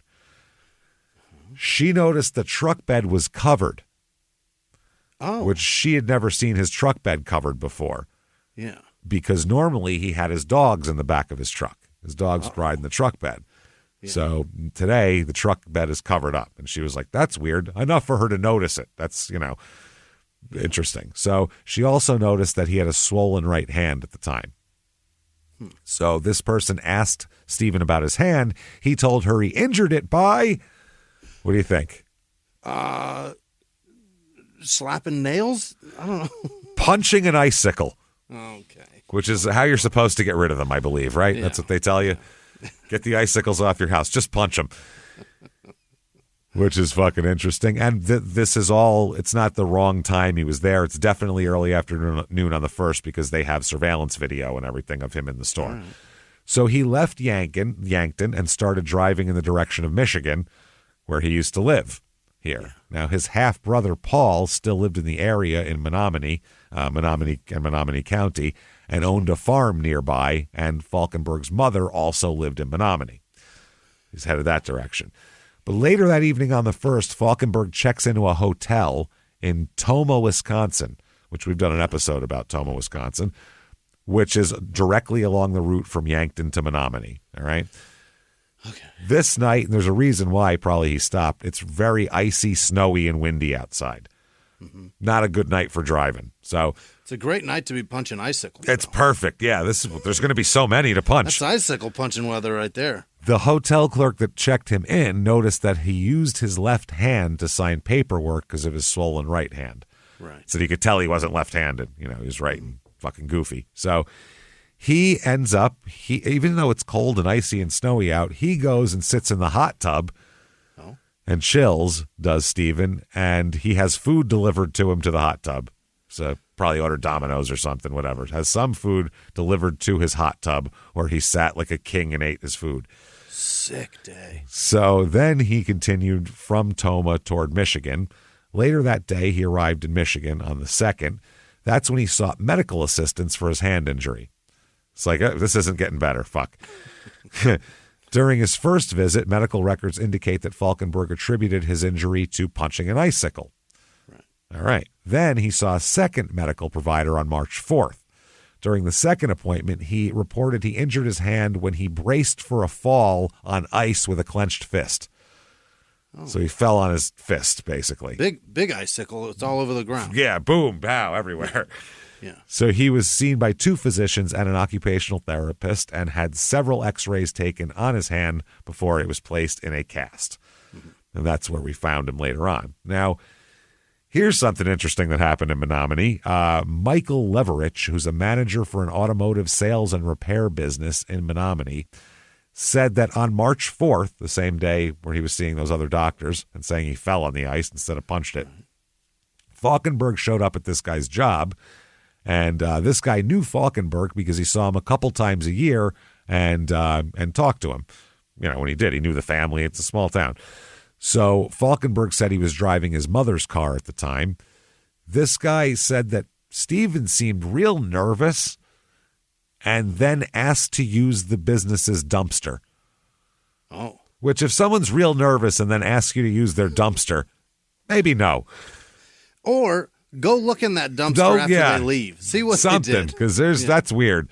He said he had a small amount of garbage in his mother's car because I'd been driving around for a few days and he wanted to jump it all out before he... Now, it's also odd. If you had like some McDonald's wrappers and like a fucking large fucking Pepsi cup or some shit in your car, would you ask someone if you could use their dumpster for that, or would you just throw it in there? Just throw it in there. It's just paper products. They're not gonna notice. I would say, can I throw out this fucking 73 El Camino engine? Can I use your dumpster for that? Because otherwise, that's going to take up some space. Can I use it for my love seat that I'm not using anymore? So he does that, and the guy said he reluctantly allowed it. He's like, I guess you can use my dumpster. I mean, shit, really. This guy's a real fucking dumpster Nazi here. Let me use your dumpster. What the hell? But he said he didn't observe what Stephen placed in the dumpster and didn't check on it either. Okay. Later on, though, he'll contact the sheriff's department about it. Now, Stephen continues to not know anything about where Tamara is, according to him. He says he has no idea what's going on. So that's when a deputy obtained surveillance footage from the Walmart and photographs of, several people. But the footage doesn't really do much because he said that they did that. Right. That wasn't really disputed. He didn't say, I didn't pick her up from work. He said, I picked her up from work, took her to Walmart, dropped her off, came at 6, came at 8. So that doesn't help that much. But it's a timeline you're building now. Then the deputy returned to Falkenberg's shop and asked Falkenberg about a photograph of an individual named Javier who had used Tamara's debit card to purchase beer. Do you know this guy? Because at this point, she's just missing, and some guy has her debit card. That's a suspect. Certainly, yeah. For sure. So, the Falkenberg tells the deputy that he did not know this guy, but he said he was suspicious that Tamara could be involved with another man besides him, and that, quote, maybe that's the male that she's going to see. Like, maybe that's where she is. Maybe she's off, hanging out with that guy. So Sebastian, Stephen's son, asked his dad if he'd seen Tamara, to which he replied that he had, quote, no idea what happened to her. I have no idea what happened to her. I don't know. Marissa, his daughter, same thing, sent him a text message after hearing that Tamara was missing to see if he knew where she might be staying, and he responded that he, quote, couldn't think about it right now. It's just too much to even consider. I'm overwhelmed. It's just difficult. Yeah, couldn't think about it. So this keeps going on for another 10 days. Where's Tamara? I don't know. Where do you think? I don't know. Where's she? Has this one seen her? Nobody's seen her. Too much. It's too much for me. Yeah, my hand's throbbing. It's too much. I can't even pound nails with my right hand now. Yeah. This is crazy. So March 16th, 2019. This is off the number 5 road in Menominee Township. Okay. Number 5 road tells you that's rural is what that is. Yeah. Right. Not enough people live around there to even bother naming it after one of them. It's numbered. There's so few roads out here. It's numbered and single digits. Yeah, that's the other thing, too. Yeah, single digit road here. This is right over the Little River in Menominee Township. And when I say the Little River, it is a little fucking river. Yeah. Like you picture a river, you picture something big. I picture like the Hudson, you know what I mean? The Mississippi, the Missouri, the Idaho, the Snake. Yes, this river, at least in this area, is smaller, is less wide than the creek behind my house. Oh. Yeah, which is a pretty good sized creek, don't get me wrong, but it's not a river. Yeah. You know what I mean? Not a river. This is a river though. This is called the Little River in Menominee Township. There's 2 boys walking a dog. How American is that? 2 boys with a dog walking down the number 5 road. They're going to throw a stick. He's going to catch it and run it back to him. It's just, you can see it. They got cut off shorts and like carrying an apple and chewing on a thing of hay. It's a Norman Rockwell picture. Throwing a stick. You betcha. Baseball gloves on their hands. Ready to go catch a Sandlot game there. Some shit like that. So anyway, that's what they're doing. They're walking, having an all-American day when they look over the bridge into the river. Uh-oh. And they see what looks like a person in the river. Uh-huh. The river's frozen, by the way. Oh, boy. So this is sitting on top of the ice. It looks like a face-down human being with tattoos on their torso. Okay. So these kids take the dogs and run back home to get an adult, luckily here, and they go get one of the dads here, Gregory Thorsten Westby. Yeah. He goes over and finds what he says is a nude, tattooed torso of a small woman lying on top of the ice in the Little River. near his home. This area is very wooded and really nobody lives there. It's unpopulated as shit. So this guy went to the spot the boys identified, saw the body on the ice right below the bridge here, and called the cops, obviously, here. So a detective from the Menominee County Sheriff's Office responds and saw that the body is not only decapitated, but also missing its hands and feet. What? Yes, like the Russian guy from The Wire killed them. Yeah. You know what I mean? This is wild. That's like a mob hit. The Dakotas. That's not a place that happens. No, especially at the Little River in Menominee off the number 5 road. That's fucking crazy. So the detective had received a bulletin from South Dakota mentioning a missing person with tattoos. Yeah. So he said, I wonder if this is that person that's missing from South Dakota. Right. So they recover the body out here. This body, by the way, is located 1.4 miles from Stephen's half-brother's property, which is a little too close, I would say. If you were if you were at her apartment in South Dakota and then her body ends up a mile from your brother's house in Michigan, which is a 10-hour drive, by the way. Right. A little too coincidental, I think, at that point, I would say. So they're number one, trying to find her hands and feet and head. That's a big priority here. Yeah. Her hands, feet, and head are never recovered. Is that right? Never recovered. They never find them. That's horrible. So, yeah, during this time, the Yankton County Sheriff's sergeant here was looking for Tamara, knowing that Tamara had a romantic relationship with Falkenberg, who had family in Michigan. That's why he sent this missing person report to the Menominee law enforcement on the chance that maybe she went there, because he has connections there. And he sent basically missing person reports to Albuquerque, to Menominee, to anywhere where she might have connections, Sacramento, anything like that, friends, anywhere she might have visited. So an investigator who responded recalled a nationwide law enforcement bulletin about a missing person. So they said that as well, and said, that led to people contacting the officials in Yankton. They said that the divers also searched the river for several hundred yards downstream to determine if there were any other evidence that might be in the river, and they didn't find anything. So they photographed the body after it was removed from the frozen creek bed and testified that they observed tool markings and horizontal striations on the bones where the head, hands, and feet had been cut off. Oh, my God. Somebody used power tools on this, Golly. yeah. Somebody put a circular saw on this bitch. I don't mean this bitch there. I meant use a circular saw for this shit. That's fuck this poor girl. Oh, my God, her poor woman. Jesus Christ. So the doctor, when they get him in, confirmed that there were tool markings on Tamara's body, evident around the cut surfaces on the neck and forearms and feet. Now, they have to, so at this point, they have no facial recognition here.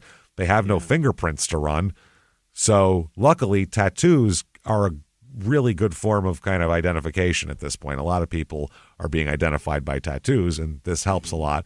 They found tattoos on different areas of the body. The right forearm was a deck of playing cards, left shoulder a cross, left forearm a puma, the upper left part of the back an eagle on a branch, the upper right part of the back 3 hearts with wings, and left ankle area a spider web, and right calf a banner. I don't know what the banner said, but a banner of some kind. So that's her general tattoo. So people, if they knew what her tattoos are, it's probably not nobody else with that combination of tattoos. Right. You know what I mean? Yeah. So, it's less than 1.5 miles from the farm, which is very interesting. So Falkenberg hears that she's been found. He drove to meet with his son and daughter, Sebastian and Marissa, after that. And to tell them a story that he has, basically. Yeah. He talks about that. He says that she was cheating on him, and then it goes from there. So we'll get to that. The autopsy performed. The chief medical examiner for Fond du Lac County, Wisconsin, this guy performed the autopsy. He said his examination revealed that Tamara's body was frozen no more than 2 days after her death and dismemberment. Was frozen no more than 2 days after her death and dismembered after she was frozen. Oh, wow. She was ice. She was frozen, then dismembered, then dumped in the creek. Oh, boy. And frozen, kind of stayed frozen out there. Yeah. So he said he formed this conclusion because the body, despite its missing parts, still contained blood in the vessels. Oh, boy. Which shows she didn't lose a lot of blood when she was killed. She didn't bleed, yeah. But she still had all of her blood in her body. So that means that she was frozen in there. Yeah. And so an external exam was conducted. The body was allowed to thaw, and 24 hours later, he performed an internal exam. They had to Frankie Carbone him. They had to let the body thaw. Boy. Blood oozing from the stumps left behind from her dismemberment indicated she'd been dismembered after being frozen. The fact that there was so much blood still in the body indicated that she'd not lost very much blood at the time of her death. There was also no evidence of trauma to her remains, and her heart and organs were all in excellent health, even though she did meth a lot, which is crazy. Yeah. They said that's just not fair. That's not it's just fair. not fair. Later on, they call her heart remarkably healthy, and I'm like, oh, fuck you. Are you 47 years old doing meth all the time, your heart's remarkably healthy? I'm going to see a specialist. Jesus Christ! Every time I eat a cheeseburger, I'm grabbing for my chest later on that night, just in case. Am I going to get pains? What's going on? I'm going to die tonight. I can't believe this. It's just fucking unbelievable, right? God damn it! Maybe we should have done justice meth in the world, man. We should do meth, maybe. Maybe that'll help. Shit, man. So the fact that she was dismembered and dumped required the doctor to determine the cause of death as homicide by unspecified means.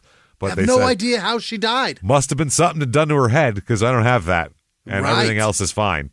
Excellent That's the only other place. Yeah. They also showed that she had 350 nanograms per milliliter of methamphetamine in her blood as well. So she was on meth when she was killed.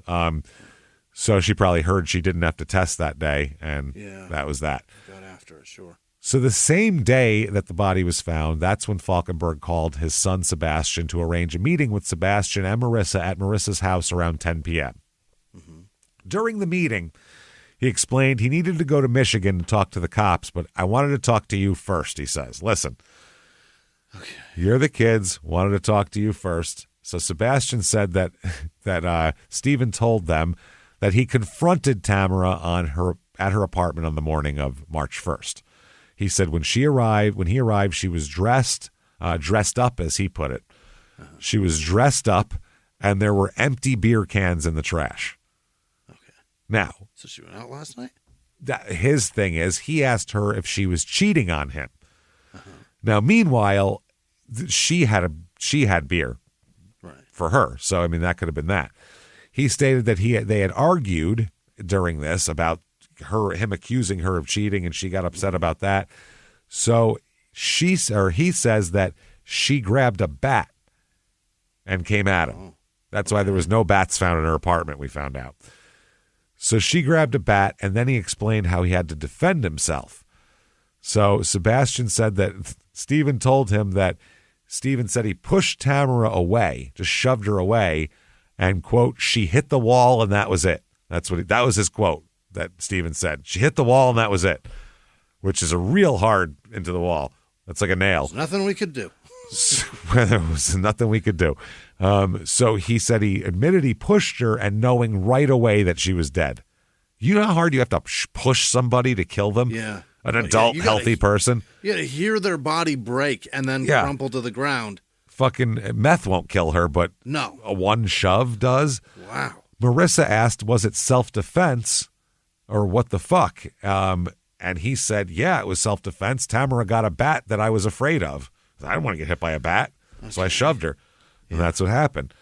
Now, Marissa acknowledges that she will tell different stories to the cops at a grand jury and then at a trial later, that she will say that she didn't tell the grand jury that her stepfather said that he was hit with a bat the first time. She said that later. Okay. So knowing that the body was found in Michigan and was dismembered, Marissa was like, okay, that doesn't, shoving her doesn't tell me how, her head would fall off and she'd end up 10-hour drive from here. How does that work? She hit the drywall so hard, her head and hands and feet popped off. You've seen people's shoes fall off when they're hit real hard. Sometimes their feet will just come right off. Wow. So when asked here, she said, quote, this is what she asked her stepfather, "What's with the cutting situation?" Which is maybe the weirdest way you could ask that question.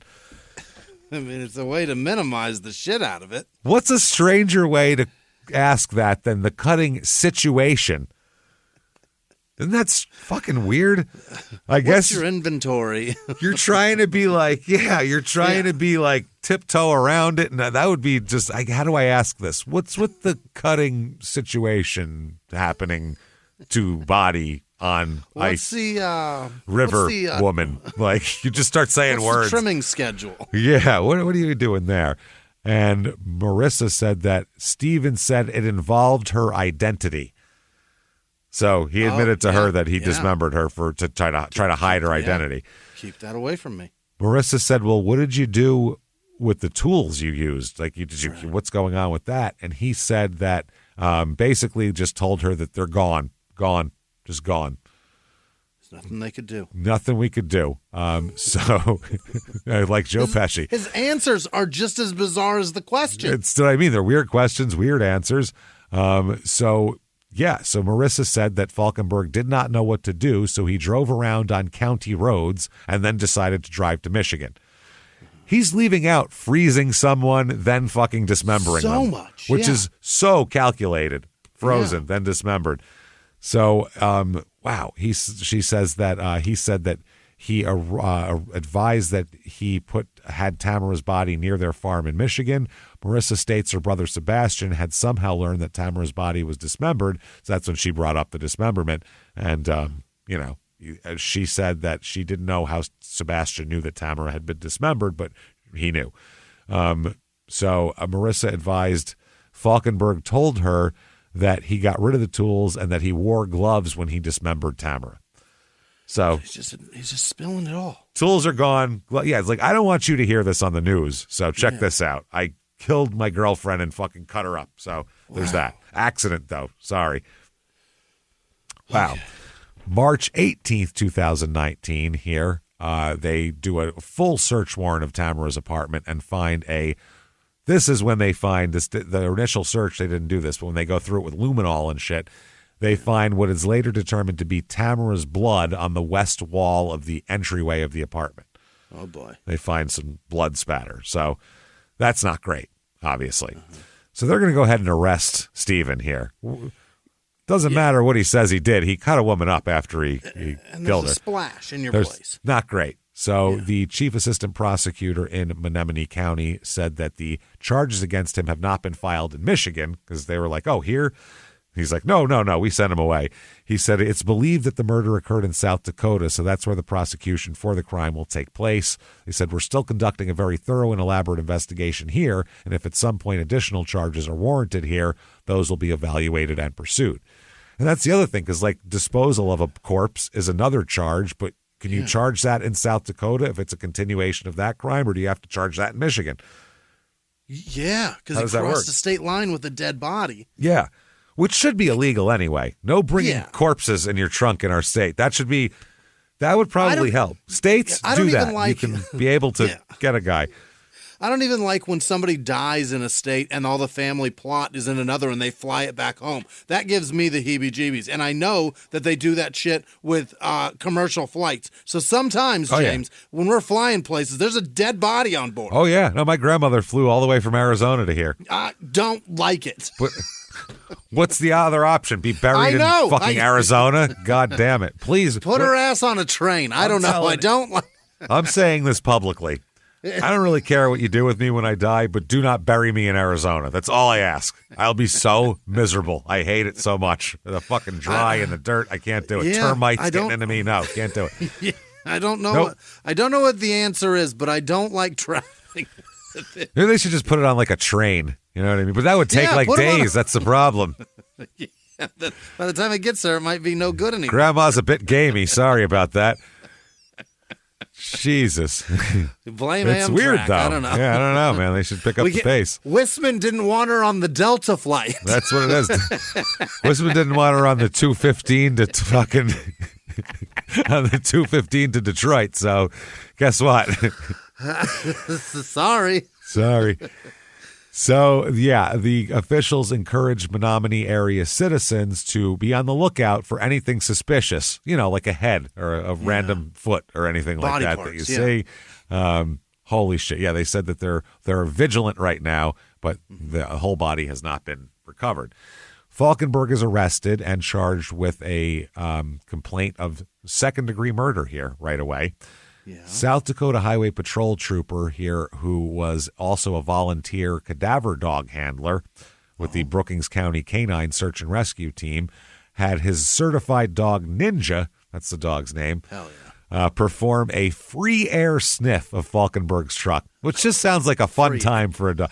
Just parade around and get some sniffs in. Get in there and huff that truck, buddy. Come on, you can just see the dog sniffing in the air. Yeah, get it in. Sniff all that air. Free air sniff. The dog indicated positively to the presence of human remains near the driver's door at the seam of the truck where the cab and bed are joined. Okay. Not good. What does that tell you? That she was in there. She was in his cab of his truck, okay. or right in the back, pushed up toward the front of the bed. Yeah. Right. So they then want to search the dump in Menominee because once the body's found, the guy at the shop who let Stephen use his dumpster starts going, oh, shit, and calls the cops and went, the guy who murdered people with a, missing head and hands and all that, he used my dumpster.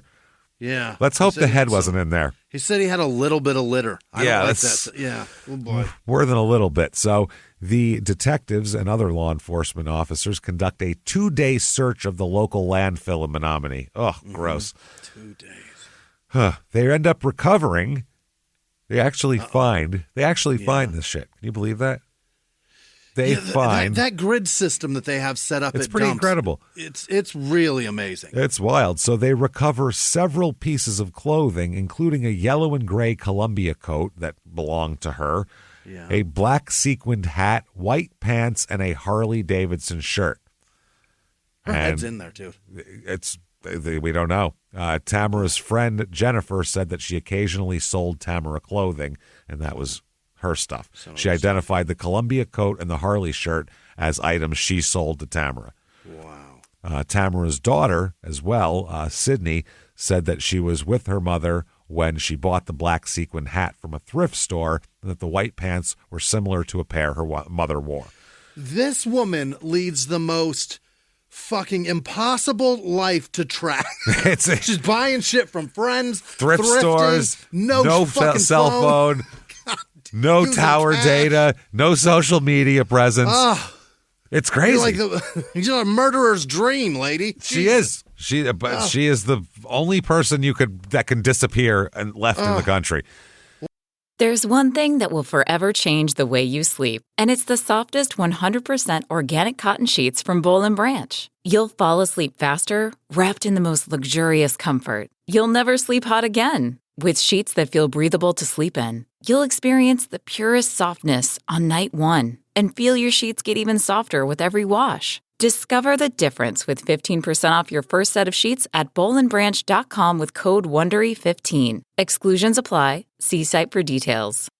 In the 1980s, a rosé swept the country. Hey, Mike, I really like this White Zinfandel. Well, good. Now put it down. I'm going to try another one. White Zin became America's top-selling wine. But most don't know that this sweet drink has a sour history. What began in 1986 with counterfeit bottles, a big fraud, a multi-million-dollar fraud, sent investigators chasing one of the most powerful families in the business, the Licciardis. But the closer the feds got to them, the more dangerous things became. It's a story of deceit. At the time, I was paranoid. Threats. You touch my kids, I will kill you. And murder. With a .22 caliber bullet to the head. What started with a scheme to mislabel wine spilled into a blood-soaked battle for succession. Welcome to Bloodvines. You can binge listen to Bloodvines exclusively and ad-free on Wondery Plus. Join Wondery Plus in the Wondery app, Apple Podcasts, or Spotify. What a nightmare. So the reactions around town are obviously, mixed. Steven's chiropractor, Larry Jones, who's popped his neck in and out, said, first of all, you can't believe that somebody that you know that well would do something like this. So I've known him for more than 20 years, this guy. He said, he's such a good guy. I had a fire in my office. You know who came and helped me rebuild? Steven. Steven did. That's what a good guy. He said he was. It together. He didn't even need tools. I was going out to the truck to get tools. He had 2x4s already in place. Literally slapped it together. Slapped it. He said he was always a friend of mine. I still consider, I don't know if this happened or not, but I feel sorry for him and especially for her. Right. Which is, what do you say at that point?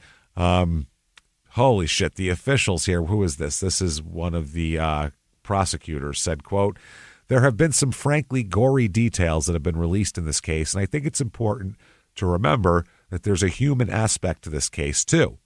And that is that Ms. LaFramboise was the daughter of a woman, her mother, who still lives in New Mexico. She's the mother of 2 young adult children. They said, if you're a praying person, I'd urge you to consider keeping their family in mind over the next difficult days and weeks and months. They not only have to deal with the loss of their loved one, but the progress of the criminal case. Sure. Yeah, you're dealing with both a lot. So an old friend here of Tamara's here, Dennis Pasica, said she had such a bright face and was always smiling. She was the last person you would expect to get caught up in something like this. I haven't actually seen her in over 30 years, but I haven't seen her since the 9th grade. But back then I said she's the last person who's going to be on meth and murdered in South Dakota and thrown in a creek in Menominee, right? Mm-hmm. That's a wild thing to say. He said, but to me, that would all probably hold true, that she's still like that. Right. Okay. Another woman here who kept in touch through Facebook, so apparently she had a Facebook account at one point, said, this is just horrible. She was a lot of fun, so upbeat and happy always, bubbly and outgoing and not shy by any means. And she said, I'm just devastated by the news and frankly, everything that's come out. She said, I heard the name and it caught my attention. My stomach just went upside down and I said, oh my God. And then they said it looked like foul play and they were right. Obviously. Yeah. Tamara's mom here, finally, she was the one who started the whole search, said she wishes that something she at least wants some answers from Steven, basically. She said, I think we could truly move forward maybe more quickly if he would just tell us where he put her hands and feet and her head so we can rest. Yeah, help us out, man. He said, she is not at peace. We had a memorial service, but in our way, you're not at peace unless your whole body is there. Yeah. Because they're native also. So that's part of it. There's a certain way that has to go. Yeah. And without the parts, it doesn't work like that. So then there's some jail conversations here, 2 jail conversations between Steven and his visitors at the county jail. During a visit with his ex-girlfriend, Terry Thurman, first of all, okay, let's say your ex-girlfriend, not the mother of your children or the father of your children or whatever the fuck, your ex is arrested for this murder. Yeah. Murdering their current partner and beheading them and dumping them in a creek 10 hours away. Are you going to visit that motherfucker in jail? I don't think so. I'm going, dodged a bullet there. Never talking to that guy again. Yeah. And I'm telling everybody I know about that shit. Yeah. Remember that guy? He fucking killed it. I remember I told you he was a nut. Remember? He killed the lady, his fucking girlfriend there. So he mentioned that weird stuff happened in Michigan the other day. This was on April 9th, 2019. He said this. He said, not good at all, huh? Not good at all for me.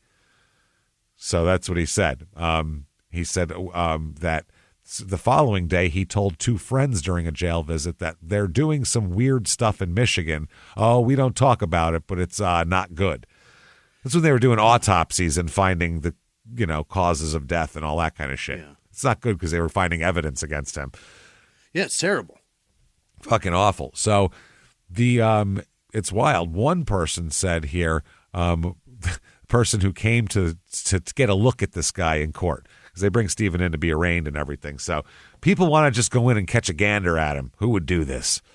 Yeah. And one guy here, Francis Zephyr, who set up a prayer vigil outside the courthouse to support Tamara's family, said, "What I seen today was a man that has no remorse." What I seen.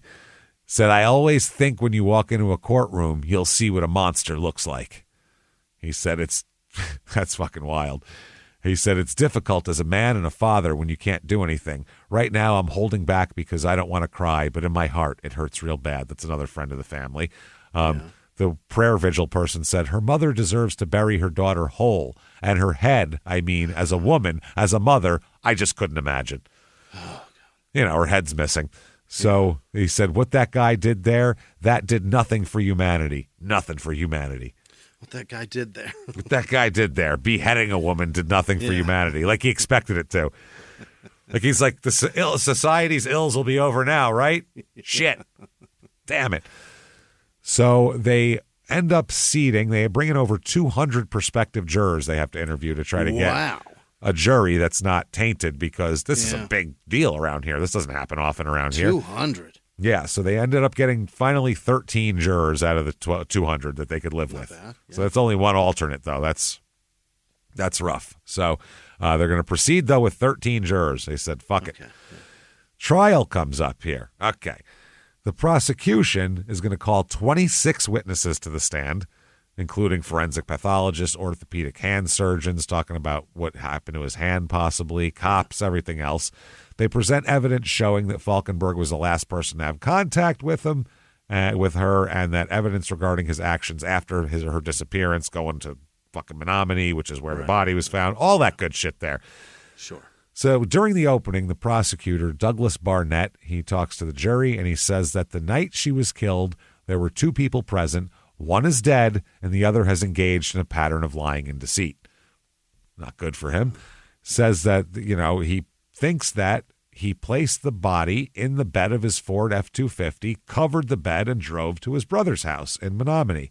On the way, he spent a night at the American Inn in Toma, where he lounged in a hot tub and ordered dinner, while she was in the back of his truck. Frozen. Yeah. Frozen. And that's probably what froze her. I don't think he put her in a freezer. I think he kept her in the back of a truck in Michigan and fucking Wisconsin in the winter. I think that froze When was it? Was it March? Yeah. It's fucking cold there in March. Oh, yeah, for sure. It still snows like a bitch there in March. And there was like an ice storm that night, a snow and ice storm that night. So the defense opening, this is a tough defense. How do you? Yeah. It's one thing if the cops came and she was laying on the floor next to the wall and he said, I pushed her and she died. Yeah. You could work with that. You could say she came at me. You could say we were playing. There's a lot of lies you can tell that at least would minimize it to maybe where people might believe it. Her fucking head is gone, bro. Yeah, that's not good. And you have lots of power tools, and her head and hands were removed. And you're that's a not construction good. guy. Yeah. You're a construction guy. Not fucking good. This guy says that the state has to prove that he ended her life in a depraved and cruel state of mind while in a state of passion, because it's second-degree murder. The bummer is you don't know how she died. That's the problem. We don't have a proof that he killed her. We just have proof that we got proof that he desecrated the body, right? Yeah, well, they're going to try to link this with some other stuff and make it and try to piece together what he did. Also, why would you desecrate and destroy a body if you didn't do it? If you did, why would you? Anybody who just finds a body would call the cops or call the 911 or whoever. If you had nothing to do with this, then you're not going to. I better dispose of this. No, it's not somebody's fucking hamburger they left behind, or somebody left half a bag of Skittles on my counter. I don't know how long they've been there. I better toss them. I'm too close to it. I got to get rid of it now. That's so weird. Yeah. Nobody disposes of someone who just dies by accident or, has a heart attack. Stumbled upon the body. Yeah. That's ridiculous. So the defense here, though, says that, listen, the real villain in this case, it's not Tamara, of course, the dead person. She's a victim. Yeah. It's not Steven. He's not the real villain here. The real villain in this case is methamphetamine. That's the real villain. Meth did. Yeah. He said that chronic use increases the chances of death and violence. He said meth can cause untraceable cardiac arrhythmia, strokes, and aneurysms as well. Can it? I don't fucking know. It can't be good for you. I mean, it's just battery acid and poison and fucking fertilizer and shit. It can't be good for you. Yeah, it can't be good. It's just battery acid and Sudafed. That's all it's in there. Fucking Chinese newspapers, I'm sure. Some weird substance to hold it together. Yeah. The autopsy, he said, found no evidence of a violent struggle here. But forensic testing did show that she was high on meth that night that she died. So just saying. The defense attorney goes on to say that Tammy became violent and irrational when on meth, which can't be disputed, actually. I mean, there's the whole police department witnessed that shit, and a whole bar, the whole Rounding Third crew fucking figured that out. Ruined their whole slide into home that night. Not good, yeah. So he says that, listen, she becomes irrational and violent. My client was trying to help her. Yeah. He's not a villain. He's a hero here. That's right. Good guy. He said that she not only didn't want to be helped, she started threatening him and his family. And the fam? The whole family. I'll kill everybody, goddammit. I'll take my little fucking petite self over and kill your whole family. Yeah. Then he said she attacked strangers. She's threatened to kill law enforcement officers before. She's dangerous. Yeah. He says, my client, he doesn't do drugs. He doesn't do drugs. He just wanted to help her get clean. Right. He said, this man stood by Tammy and made her probation calls for her to see when she had urine screenings. He has no history of violence, nothing. But he instead would let Tammy hit him until she calmed down. That's how this would work. So, and even you're going to hear from his ex-wife and his girlfriends, all of which who are going to say he's just a gentle soul, never laid a hand on him. Yeah, which might be true, but he did something here. You could. Not 100% of the time, obviously. So the attorney for Falkenberg here argues that the evidence might prejudice a jury if you show them these photos of the autopsy of a headless, handless, footless woman oozing blood. It's certainly not gonna help any. Do any favors, no. But it establishes that she's dead and establishes what happened, and that's one of those every fucking court case. The defense tries to get the autopsy pictures thrown out or the crime scene pictures, and it never works out. Never works. Never. And most the judge will say you can't show, 5 pictures of the genitals cut off. Only 2 pictures of the genitals cut off, not 5. That's gratuitous. So, the defense attorney argued that dismemberment, this is what he said, you don't need to show the pictures because the dismemberment was performed days after the murder, and it does not serve to show intent. And that's really what we're looking for here is intent. Okay. And the judge was like, get the fuck out of here. He cut a chick's head off. We're showing the jury that shit, bro. Like, you got to be kidding me. We have to. We have to. So the state argued that the evidence was relevant to prove that Falkenberg's attempts to conceal the murder and prevent identification of the body. They said, as to the manner of death and Falkenberg's intent, the state argues that the evidence would be relevant to show that Falkenberg struck Tamara, instantly killing her, and it would show Falkenberg's motive for removing her head and concealing the crime. Further, the state argued that any prejudicial effect of the evidence would not be by illegitimate means. In other words, if they are prejudiced by this, they should be. Look at what the fuck he did. Basically, he deserves to be prejudiced by what he did. Here's his work. Let's show it. You don't want them to show his handiwork? Yeah, here's his long division. Watch. You just want to get the end of the algebra problem. You don't want to see the X and this and times 3 and 4. How he gets there. Yeah. That's no. We're going to see how he got there. In the third day of the trial, it starts with a Sioux Falls orthopedic surgeon named Richard Blake Curd. Dickie Curd, his name is. Yeah. Dick Curd. C-U-R-D. Dick Curd. That's gross. That's called schmegma. That's, as I say, when curds come out of your dick, you got problems. That's not good. Yeah. Go by Blake, man. Come on. He used his expertise to analyze x-rays of Stephen's right hand because several witnesses had seen his right hand was swollen enough that he had to use his left hand. According to this doctor, Falkenberg told the medical personnel on one occasion he injured his hand punching an icicle. Another visit, he said it was a fall. So the prosecutors asked this guy if punching an icicle or a fall would explain the injury. Could you get that injury from either of those? Yeah. He said it would certainly depend on the icicle. It'd have to be a hell of an icicle. It might fight back. That's pretty much what it is. So he's going to further testify that the metacarpals on his middle and ring fingers were fractured. That's what was broken. Okay, yeah. He explained this injury is very common in physical sports injuries and is known as a boxer's fracture or a fighter's fracture. Yeah, it's where you punch and that's where it breaks. He also said the metacarpal bones make up the skeletal structure for the palm of the hand, with the top of the metacarpal bone being referred to as the knuckle. That's just to give everybody a little roadmap of the hand.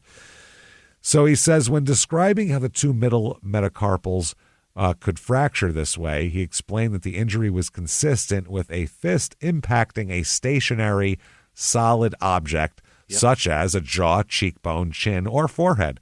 Or a wall. Or a wall, or a pole, or a car, or, tree. It should be called the House. frat boys fracture. The drunken frat boy fracture. My girlfriend won't text me back 2 a.m. frat boy fracture. That's the one. That's the one right there. He said, in his opinion, the injury was not likely caused by a strike of a bat. So in case he says, in case they try to say later, she hit me with the bat, broke my hand. She said that would result in a larger area of injury. This is very acute where you punch. Could shatter fingers, That could break your whole hand. Yeah. So when asked if the injury could be caused by punching an icicle, he said it was possible, but that the icicle would have to be a very narrow one-dimensional and robust to break his hand in that way. Okay. It would have to be frozen so solid that it didn't give when it, when he hits it. It'd have to be an iceberg. A huge, but also very narrow enough to only break those two. Right. The most sturdy, but the most narrow as well, which is obviously doesn't really exist in frozen science at all. So he said that he agreed that it was possible to break the hands by falling as well on ice when bracing with a clenched fist. He said that could happen. That could happen exactly like that. When cross-examined, he said that the two different recorded causes could have been the result in error in the records and did not necessarily mean that he told two different stories. Meanwhile, tons of witnesses say he told two different fucking stories. Right. Now, meth is part of the defense here as well. Right. They were particularly interested in the levels of methamphetamine in her blood at the time of her death. She had struggled with substance abuse and particularly meth abuse here, and a toxicology report showed the 350 nanograms per milliliter of meth in her blood. The doctor said that amount could cause an overdose. Mm-hmm. They said that specifically it could cause cardiac arrhythmia, which could not be traced, a stroke or an aneurysm, one or the other. However, that amount of meth typically would only kill a person weakened by heart or blood pressure issues. Your heart would have to be ready to go over, and this could kick it over the side, but it's not going to cause a healthy person for their heart to explode. They said most overdoses of methamphetamine are from between 1,000 and 7,000 nanograms per milliliter of meth in the bloodstream. Boy, oh boy. Which is 20 times. That's a lot. 200 times what she had. Yeah. No, is it that or I think it's 200 times, was it? No, it would be 20 times. Have? 20 times, 350. Yeah. So it'd be 27,000 would be 20 times what she had in her bloodstream. That's a lot. So that's a lot. So they said the autopsy did not discover the cause of death with the part of the body I got to examine, is what he said. Yeah. Nothing came up in what I got.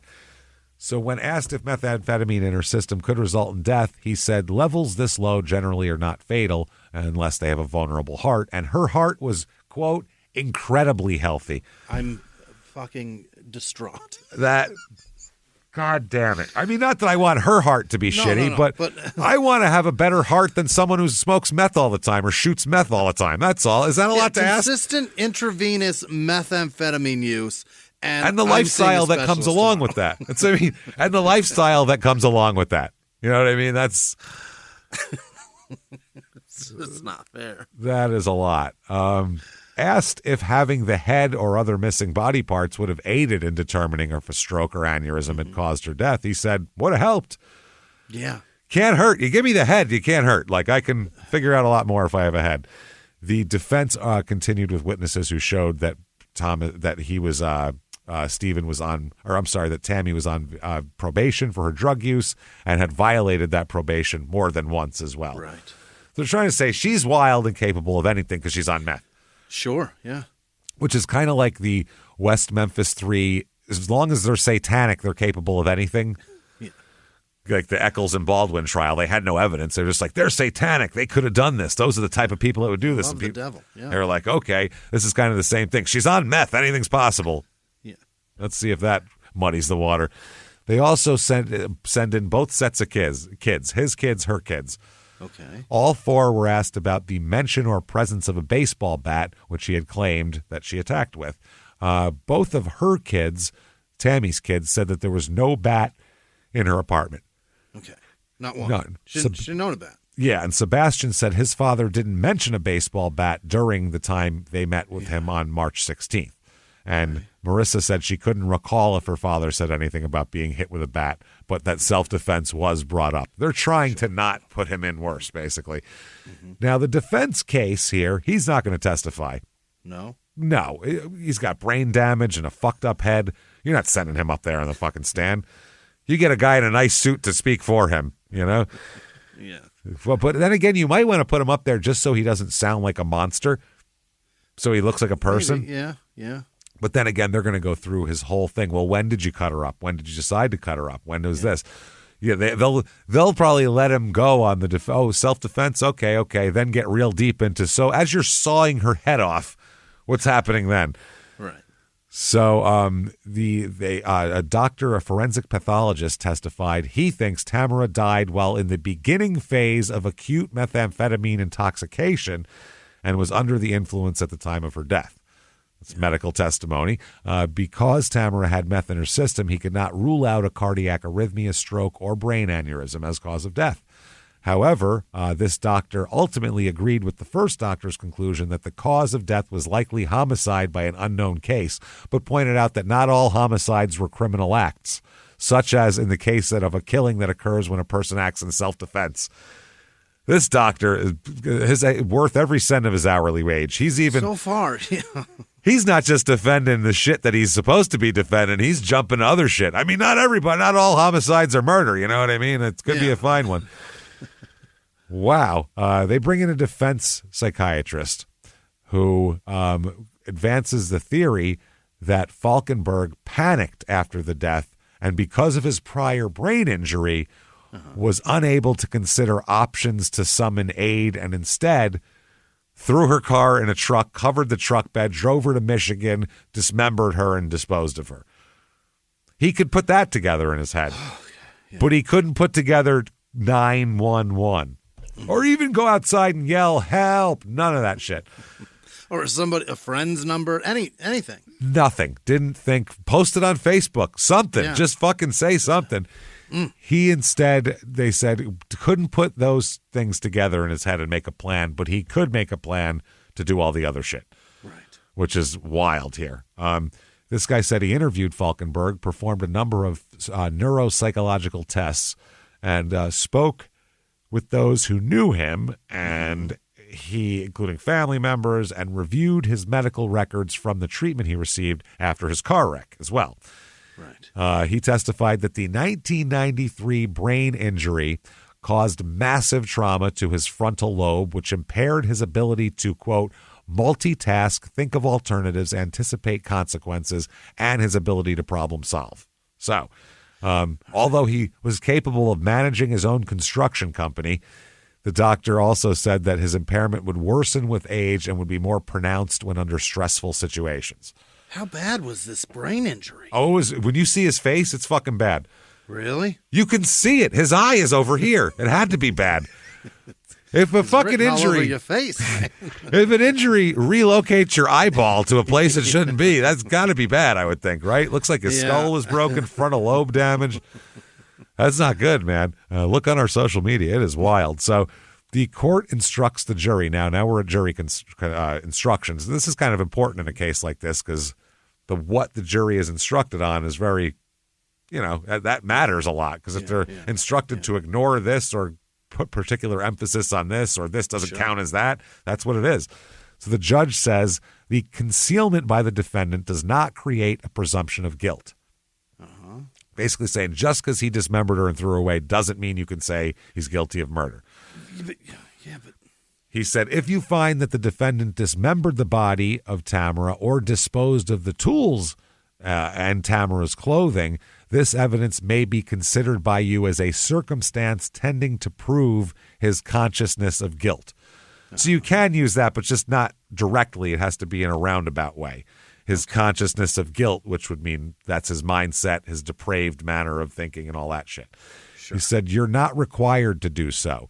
You should consider this evidence in connection with all the other evidence in the case and give it as much weight as your judgment, as is in your judgment, it's fairly entitled to receive, which is fair. Now, verdict comes in. He is found guilty of second-degree murder and first-degree manslaughter, both. Okay. Which is odd because they sound like they would both be kind of the same. It should be one or the other. I would imagine so, but he got both. Now, at the sentencing hearing, not only is he going to get a lot of time here, but the state sought to recover costs of prosecution, restitution for expenses submitted by Tamara's family to the Crime Victims Compensation Commission, and even $2,191.65 to Sydney, the daughter, for medical costs stemming from her attempts at self-harm as a result of losing her mother. Wow. Yeah, so this is a lot. They're seeking $29,678.86 for prosecution and restitution here, and then the other $2,500 for her, or $2,100.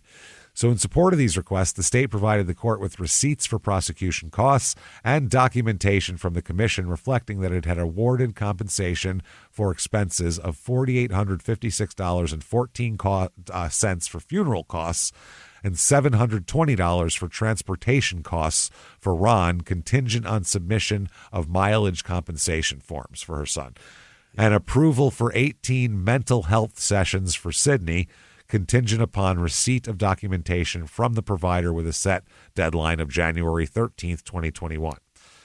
She gets 18 mental health. That's what they're going to give her out of this. Yeah.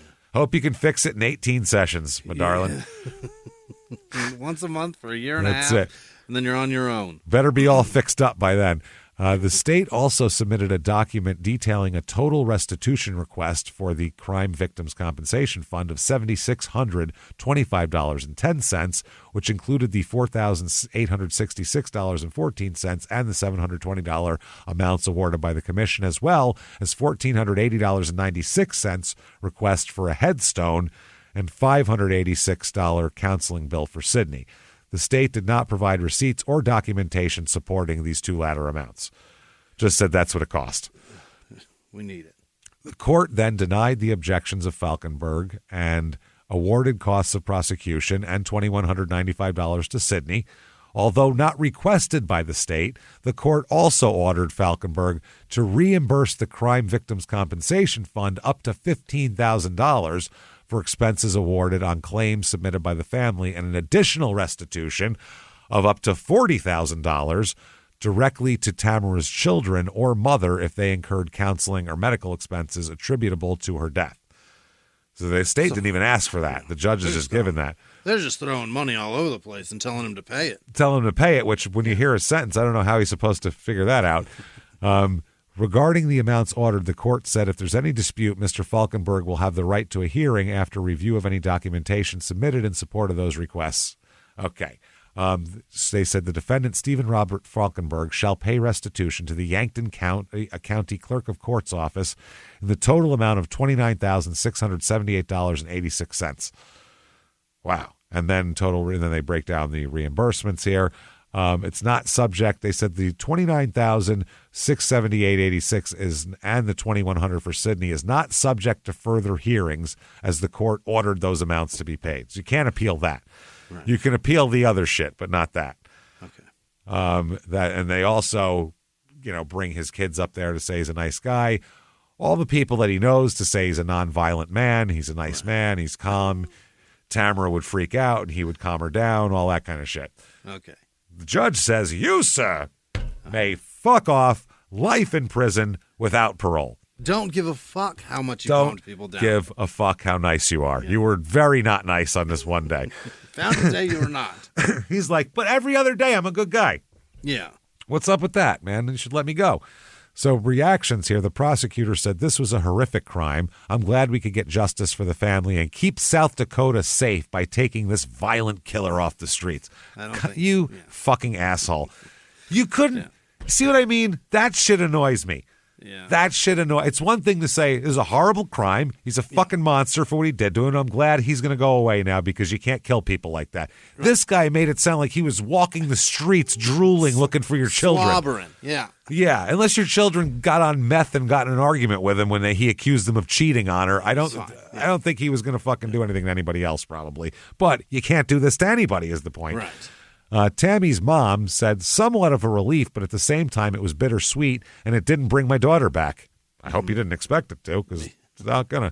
It didn't bring my grandchildren's mother back, and it left his children without a dad, even though they're adults. There were so many victims in this case, and that's the sad part. She wishes there would be some answers. She said again that I could be a little bit more at peace if she had all of her pieces. You know what I mean? Yes, that's huge. That's the problem. Peace equals peace is what that is. So she does say, I appreciate all the work that the prosecutors did and all the investigators and all the people from Michigan. I appreciate it. And the jury, they did an outstanding job. So that's good. At least they're happy with that. Now, by the way, that was in the end of that trial was the end of January 2020. Oh, wow. So, yeah, this guy's whole life was definitely going to be way different. From no now. shit. Yeah. He's doing jail COVID lockdown also. January 2021, he appeals. He wants a new trial. That's Why? the problem. He got screwed over. He said, Oh, lawyer fucked me. He said the circuit court erred in denying his motion for judgment of acquittal. Because before they sent the jury out, in every single trial, they just do, Your Honor, I don't think we even need to go to the jury. I'd like to do a motion for an acquittal from here, where the judge can just go, yes, the prosecutor did not present adequate evidence, dismissed. Everybody asked for that. Sarah Boone asked for that. Well, there's video of her killing a man that she made herself. So everybody asked for that. Whether the circuit court abused its discretion by denying Falkenberg's motion to exclude evidence and testimony regarding dismemberment. He tried to get the photos and also them to not, let's not mention that she didn't have hands or feet or a head. Let's just keep that out of this. They found the body. Let's just leave it at that. Has nothing to do with this, man. That's the thing. Has nothing to fucking do with it. They said whether the court's restitution order violated Falkenberg's due process rights and separation of powers doctrine. Now, I don't think it did that, but speaking of Sarah Boone, one of the things I found very interesting when they sentenced her to life in prison, by the way, the state actually, because there's automatically all these restitution charges, the judge said, I'm going to go ahead and probably think the prosecution agrees with this, and I'm going to go ahead and get rid of all of those. Yeah. She's going to prison forever. She can't pay back anything back. There's nothing to do, right? So, There's no money coming. Rather than take her ramen noodles or something like that, She usually rented an apartment.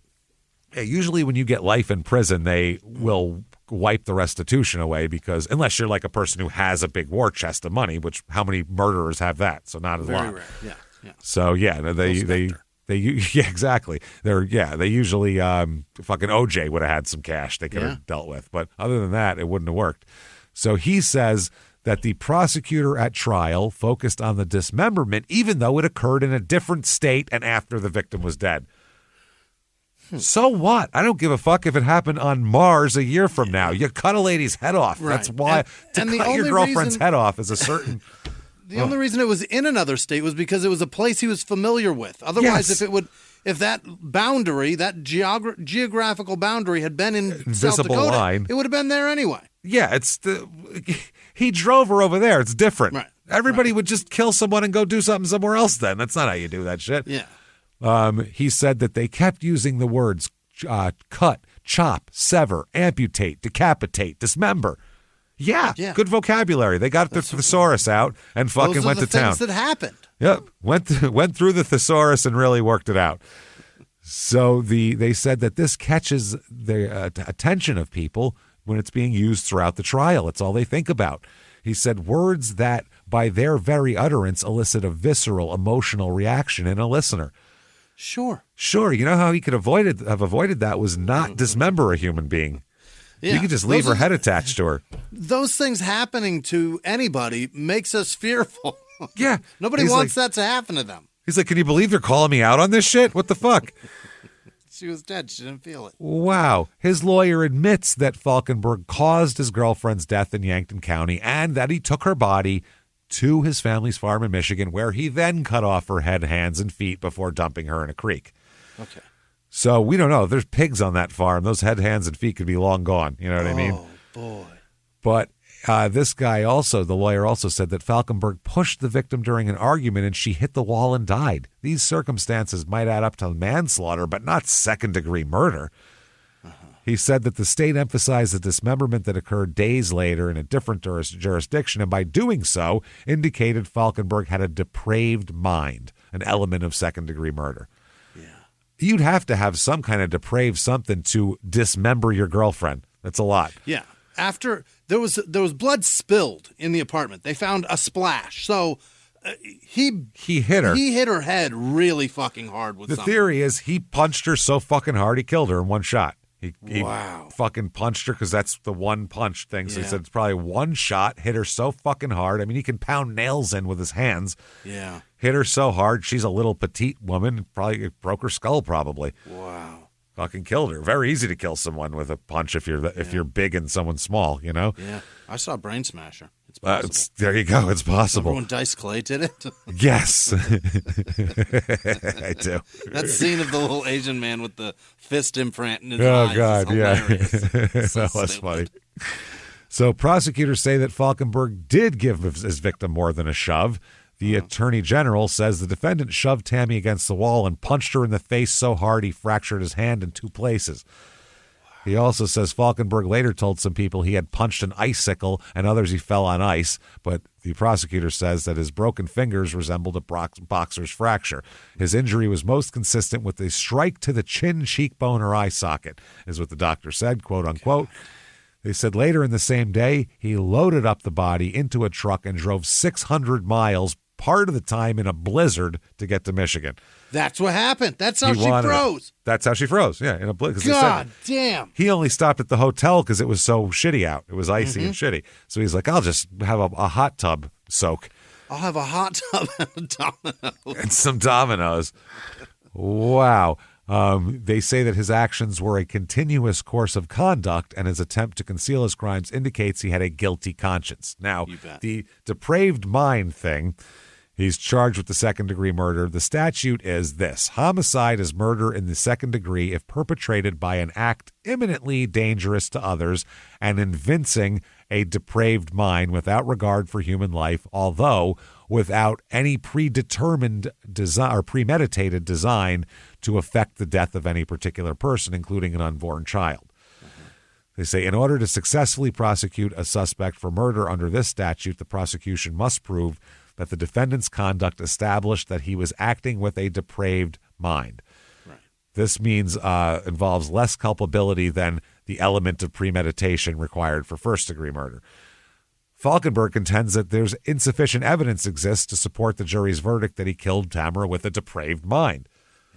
Yeah, he said that he asserts that the post-mortem acts, such as dismemberment, were used to retroactively establish an act evincing a depraved mind, and therefore the state's theory has no support in the record. He's like, if I cut her head off with a power saw to kill her, that would be a problem. That's what he thinks? Later on, it was just dumping her, man. Yeah, that's not a depraved mind, but they're saying just because he waited a couple days doesn't mean it's not one continuous act. Yeah. He did it as soon as he could. He had to get there first.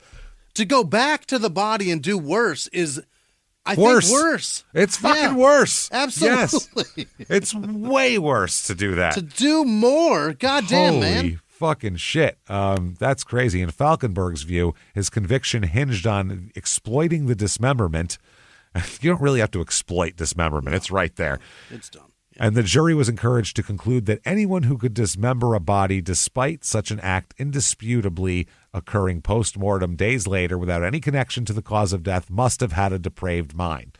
Yeah. Further, Falkenberg argues that the state's theory that Falkenberg struck Tamara in the head hard enough to kill her in one blow did not rise to the act of evincing a depraved mind, or the level of that. So, yeah, that wouldn't. But then when you add in dismemberment, I think that's pretty depraved. I don't know what else to fucking call it. Super fucked up.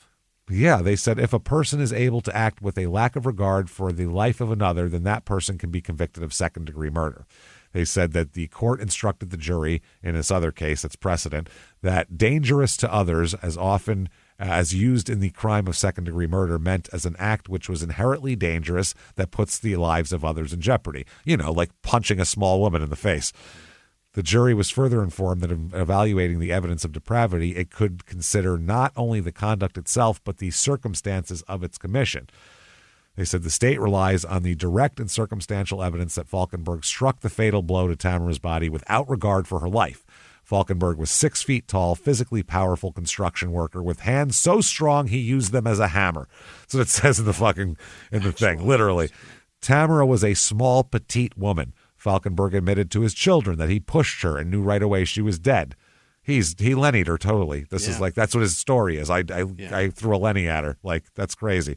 We previously observed in another case here, cited by Falkenberg, that a father's blows to the body or shaking that eventually resulted in his child's death were properly determined by a jury as acts committed with a depraved mind. Also, another case here, which they said because Falkenberg severed Tamara's head and disposed of it, purportedly to conceal her identity, the state argued that he did so to hide the evidence of his crime and the exact mechanism of the fatal blow. They're saying he could have beaten her head repeatedly till it was fucking jelly and then cut the head off so we didn't know that. And that doesn't mean that that's not what happened, though. You know what I mean? Right. You can't hide evidence and then use that as an excuse why there's no evidence because you hit it. So they said the state presented abundant evidence regarding the nature and timing of the hand injury that should link those things together. The convenience store owner, everybody, him signing shit and everything like that. Also, having his truck bed covered when it was usually uncovered at that exact moment. So they said that they talk about the doctor saying that the jury could also consider Falkenberg's inconsistent explanations for his hand injury as possibly a lie, and that he might have done it punching somebody. Although Falkenberg contends the state used his post-mortem acts to retroactively establish he killed Tamara with a depraved mind, his actions in dismembering her body and disposing of her head were relevant not only to show how he killed her, but also his resulting consciousness of guilt after the fatal blow. Talking about a 600 fucking mile journey and all that kind of shit. They said they were, talking about the photographs of everything like that. Then they talk about him talking about weird stuff happening in Michigan that was not good for him at all. Yeah. And all that kind of shit, telling his kids that the cutting tools were gone. Right. All this murder cover-up shit. The evidence of Falkenberg's efforts to conceal Tamara's identity and to permanently dispose of her head, hands, and feet were highly relevant. Her missing body parts could have provided valuable clues to the cause of her death and Falkenberg's role in causing it. Because neither doctors could determine the exact manner in which she was killed, the dismemberment evidence was relevant to prove the state's theory that Tamara was killed on March 1st by a blow to her now missing head, which is just a funny line. Yeah. Sad, but funny, just for some reason. That's in a court document somewhere. That's to her now missing head. So they said that, he's got all this physical prowess. The dismemberment evidence was also relevant to show how the perpetrator of the crime attempted to conceal the identity of Tamara's body before disposing of it when he admitted to his daughter after she said, "What's with the cutting situation?" Yeah. Which is still the strangest thing anyone's ever fucking asked their father. The evidence was relevant here about the tool marks to show that it could have been someone familiar with power tools. That's why because he said it was superfluous to show them these close-ups of striations and shit like it was a power tool, but they said it's someone that knows power tools and has power tools. You're a contractor. Yeah. And have power tools. Yeah. Yeah. You don't just, I know you can pound nails in with your hands, but that's not how you cut wood. You don't just karate chop it and it fucking breaks into the exact measurement you want it to be. I don't think. So they said that a contractor with his experience, ability, and strength could make such cuts. And they also used the frozen body thing that they talked about. They said in one area, in one photograph the doctor referenced, he testified the skin on the body had a purplish area, which is known as marbling or livor mortis. And he explained that this, which is depicted in the photo, was evidence of early decomposition, which is helpful in determining time of death. And it's also shows that lividity set in before he moved her. Okay, yeah. Because she wasn't frozen. Plus, I think it would have taken longer to freeze a human body than it takes for lividity to start to happen. So probably, yeah. You'd have to put them in, I don't even know how cold. Liquid hydrogen? That would have to be, yeah. 7 other photographs involved images of the different tattoos used to identify her body. So they said that providing an overview of the location of the identifying tattoos in the straight lines where her head, feet, and hands were severed. Ugh. Justices will consider the arguments here and find out if he gets a new trial. Now, his new trial is denied. Good. But the state Supreme Court found that a restitution order covering future costs for the victim's family was not appropriate. Okay. Restitution means I'm paying you back, not I'm paying in the forward. Yeah. That's what they're saying. They said there's a reason why it's called restitution, and in the law you have to look up legal definitions, and that is not I'll pay you later for some shit you haven't done yet. There's no child support to be paid. Exactly. Yeah. So the justices remanded that decision for a restitution hearing in a new order. They said, while compensation for prospective counseling and medical costs may be appropriate and necessary in cases involving significant harm to victims and their families, the state's request for reimbursement for certain identified expenses submitted to and awarded by the commission bore no relationship to the circuit court's award of up to $15,000 in reimbursement to the fund. So you don't have to pay that shit back. They gave him a gift card to run up a bill on this guy. Yeah, that's exactly what happened. So he doesn't have to pay restitution beyond the regular restitution, which, unless he's got an estate or something like that, I don't know how the hell you pay how are you gonna get that $15,000 ever in jail. They make like 12 cents an hour in there, literally. Yeah, like it's you work days to make a Snickers bar. So it's not I don't know how they expect any money out of these people, but like I said, Sarah Boone, they waived it. Yeah. Said, obviously, you're not going to pay that. If you did have that money, you'd just buy all the wood bridge in the world. So what's the point here? So anyway, that is Yankton, South Dakota. Golly. Just a fucked up, weird situation with strange. Gross. Everything's gross. Yeah, it's so weird because going into the story, like you would imagine that, Tamara might end up being a murderer here. Yeah. Yeah. She's erratic, she's this, she's that, and then you're like, Mr. Nice Guy murdered her. That's weird. What the fuck here? Yeah, and he's the violent stories is gross death threats. His face, yeah, his face is fucked up, man. Golly, I've seen it. It's not good, man. No, he looks like if Sloth fucked Sammy Hagar. That's the kid they'd have. His wild hair is hilarious. It's crazy. He's got crazy hair. He's all fucked up. Or he's like a sloth version of Cody from Sister Wives. One of the two. Fucking weird as shit. I love his hair. That's fucking incredible. Oh, his hair is great. Yeah, he's... It's so funny. It looks like the hair... It looks like the hair that goes with the visor wig. You know what I mean? Where you got the visor and the hair. But there's no visor. It's just the... No visor. Just the hair.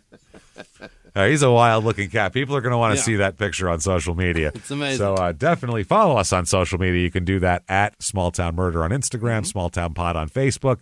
You should do that as well as head over to shutupandgivememurder.com, and you should get your tickets for live shows that are not only the last 2 of this year in Boston and Tarrytown, New York, which Tarrytown we're filming. Get your Shut Up and Give Me Murder heard, everybody. Get in there and buy those last few tickets. Not only there, but when the new tickets come out within this month, as they're going to, new tickets for 2025, all cities we couldn't get to this year. So places everybody's been asking us to go that we're like, we're going to be there next year. Yeah. We will be there next year in a couple places we've never been before that I'm kind of excited about. So that's going to be a lot of fun. Can't wait. Shutupandgivememurder.com.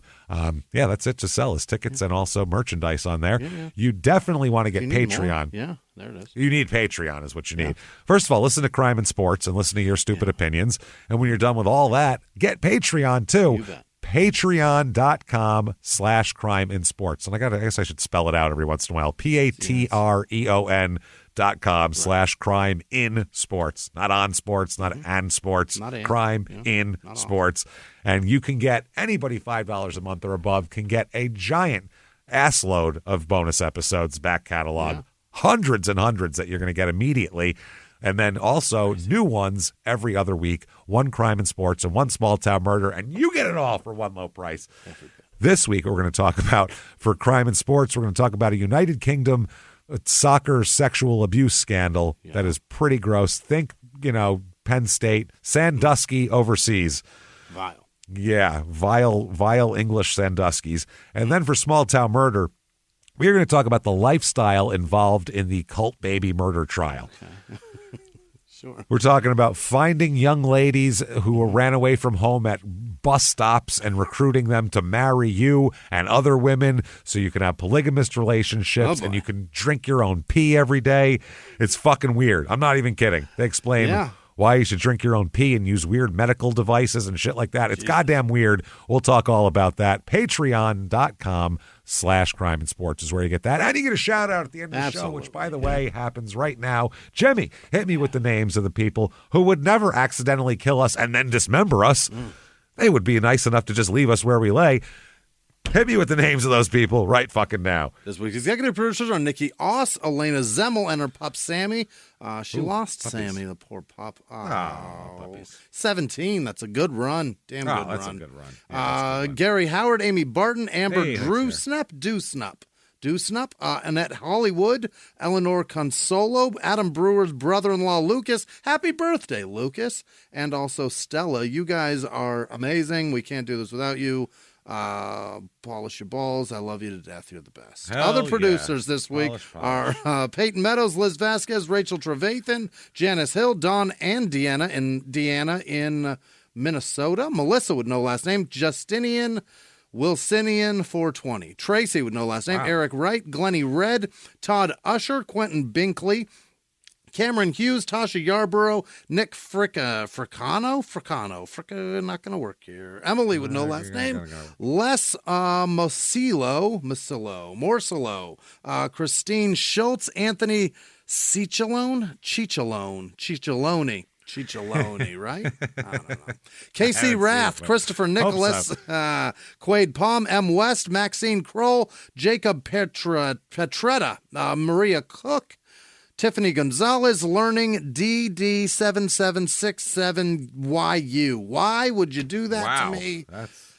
Taylor Stansberry, Bradley Eggeler, Tyler Wilmoth, Mandy Lowe, BB, the letters B and B, Sarah Rucci, Mariella with no last name, Christopher Sullivan, Dawn with no last name, Michelle Jackson, Chris Elliott, Meg with no last name, Leslie Lawless, Lori Bailey, W.E. Nobles, We Nobles, I don't know, Lexi with no last name, Jackie with no last name, Claire with no last name, Jennifer Mills, Christian Wright, Dutchman with no last name. It's Betty Bish. Oh, Betty Bish, whoever that is. E.S. Show Jumping. Perhaps S. Show Jumping. Is show jumping in Espanol. I don't know. Karen. Maybe. Just Karen Thomasy. Spanish programs.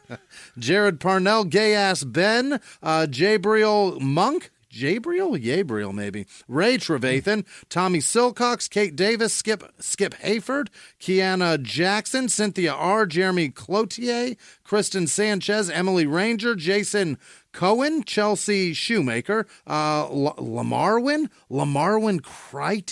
Crit, maybe?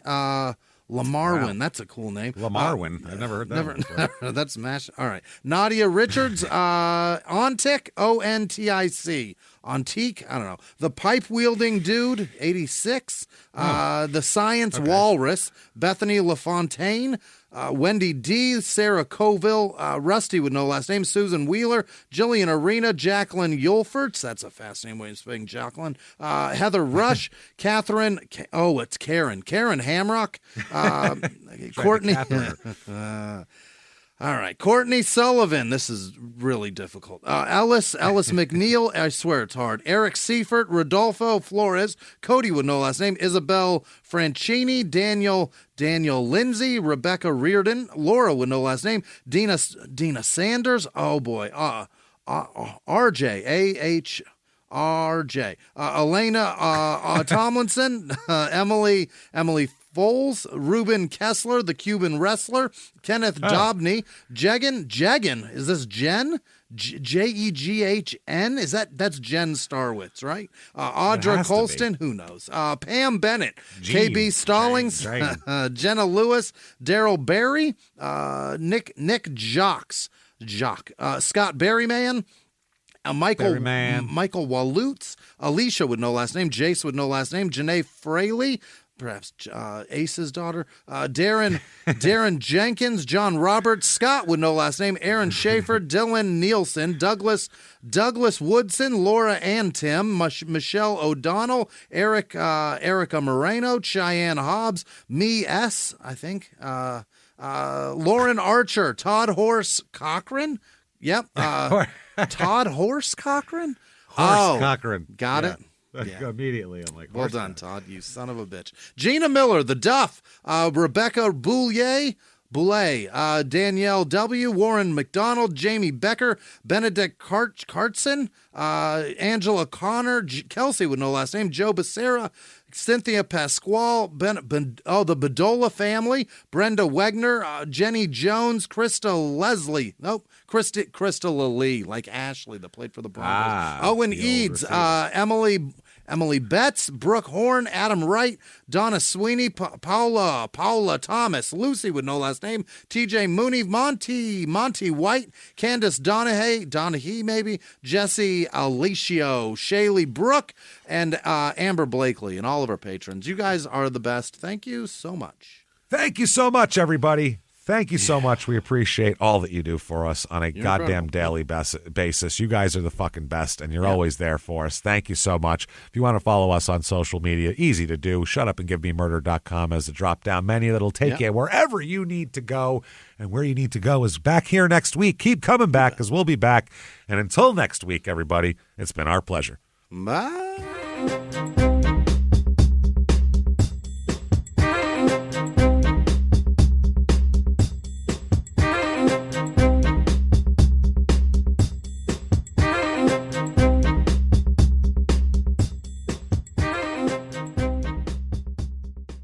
If you like Small Town Murder, you can listen early and ad-free now by joining Wondery Plus in the Wondery app or on Apple Podcasts. Prime members can listen early and ad-free on Amazon Music. Before you go, tell us about yourself by filling out a short survey at Wondery.com/survey. He was hip-hop's biggest mogul, the man who redefined fame, fortune, and the music industry.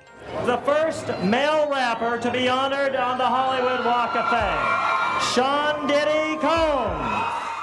Diddy built an empire and lived a life most people only dream about. Everybody know ain't no party like a Diddy party, so. Yeah, that's what's up. But just as quickly as his empire rose, it came crashing down. Today I'm announcing the unsealing of a 3-count indictment, charging Sean Combs with racketeering conspiracy, sex trafficking, interstate transportation for prostitution. I was up. I hit rock bottom, but I make no excuses. I'm disgusted. I'm so sorry. Until you're wearing an orange jumpsuit, it's not real. Now it's real. From his meteoric rise to his shocking fall from grace, from law and crime, this is the rise and fall of Diddy. Listen to the rise and fall of Diddy exclusively with Wondery Plus